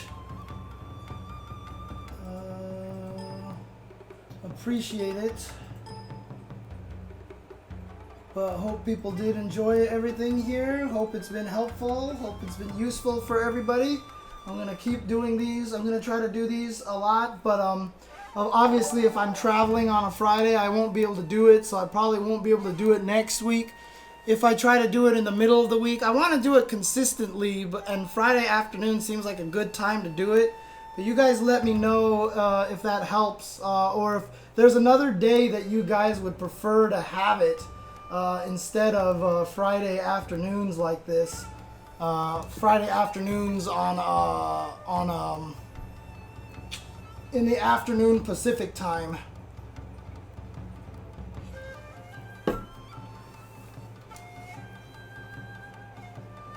Cool. Sounds good, Matt DS. I'll be eager to see you join as well.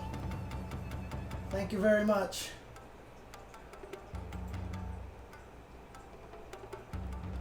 And I am going to go and hunt for a potential raid here for you guys right now.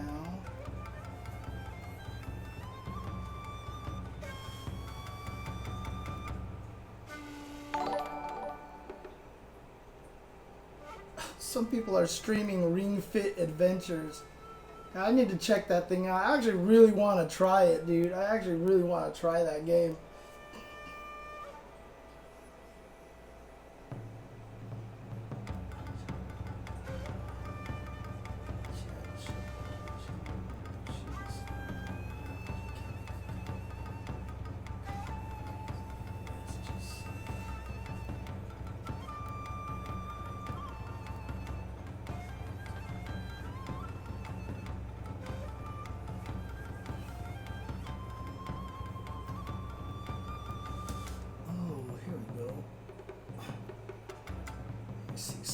really quick.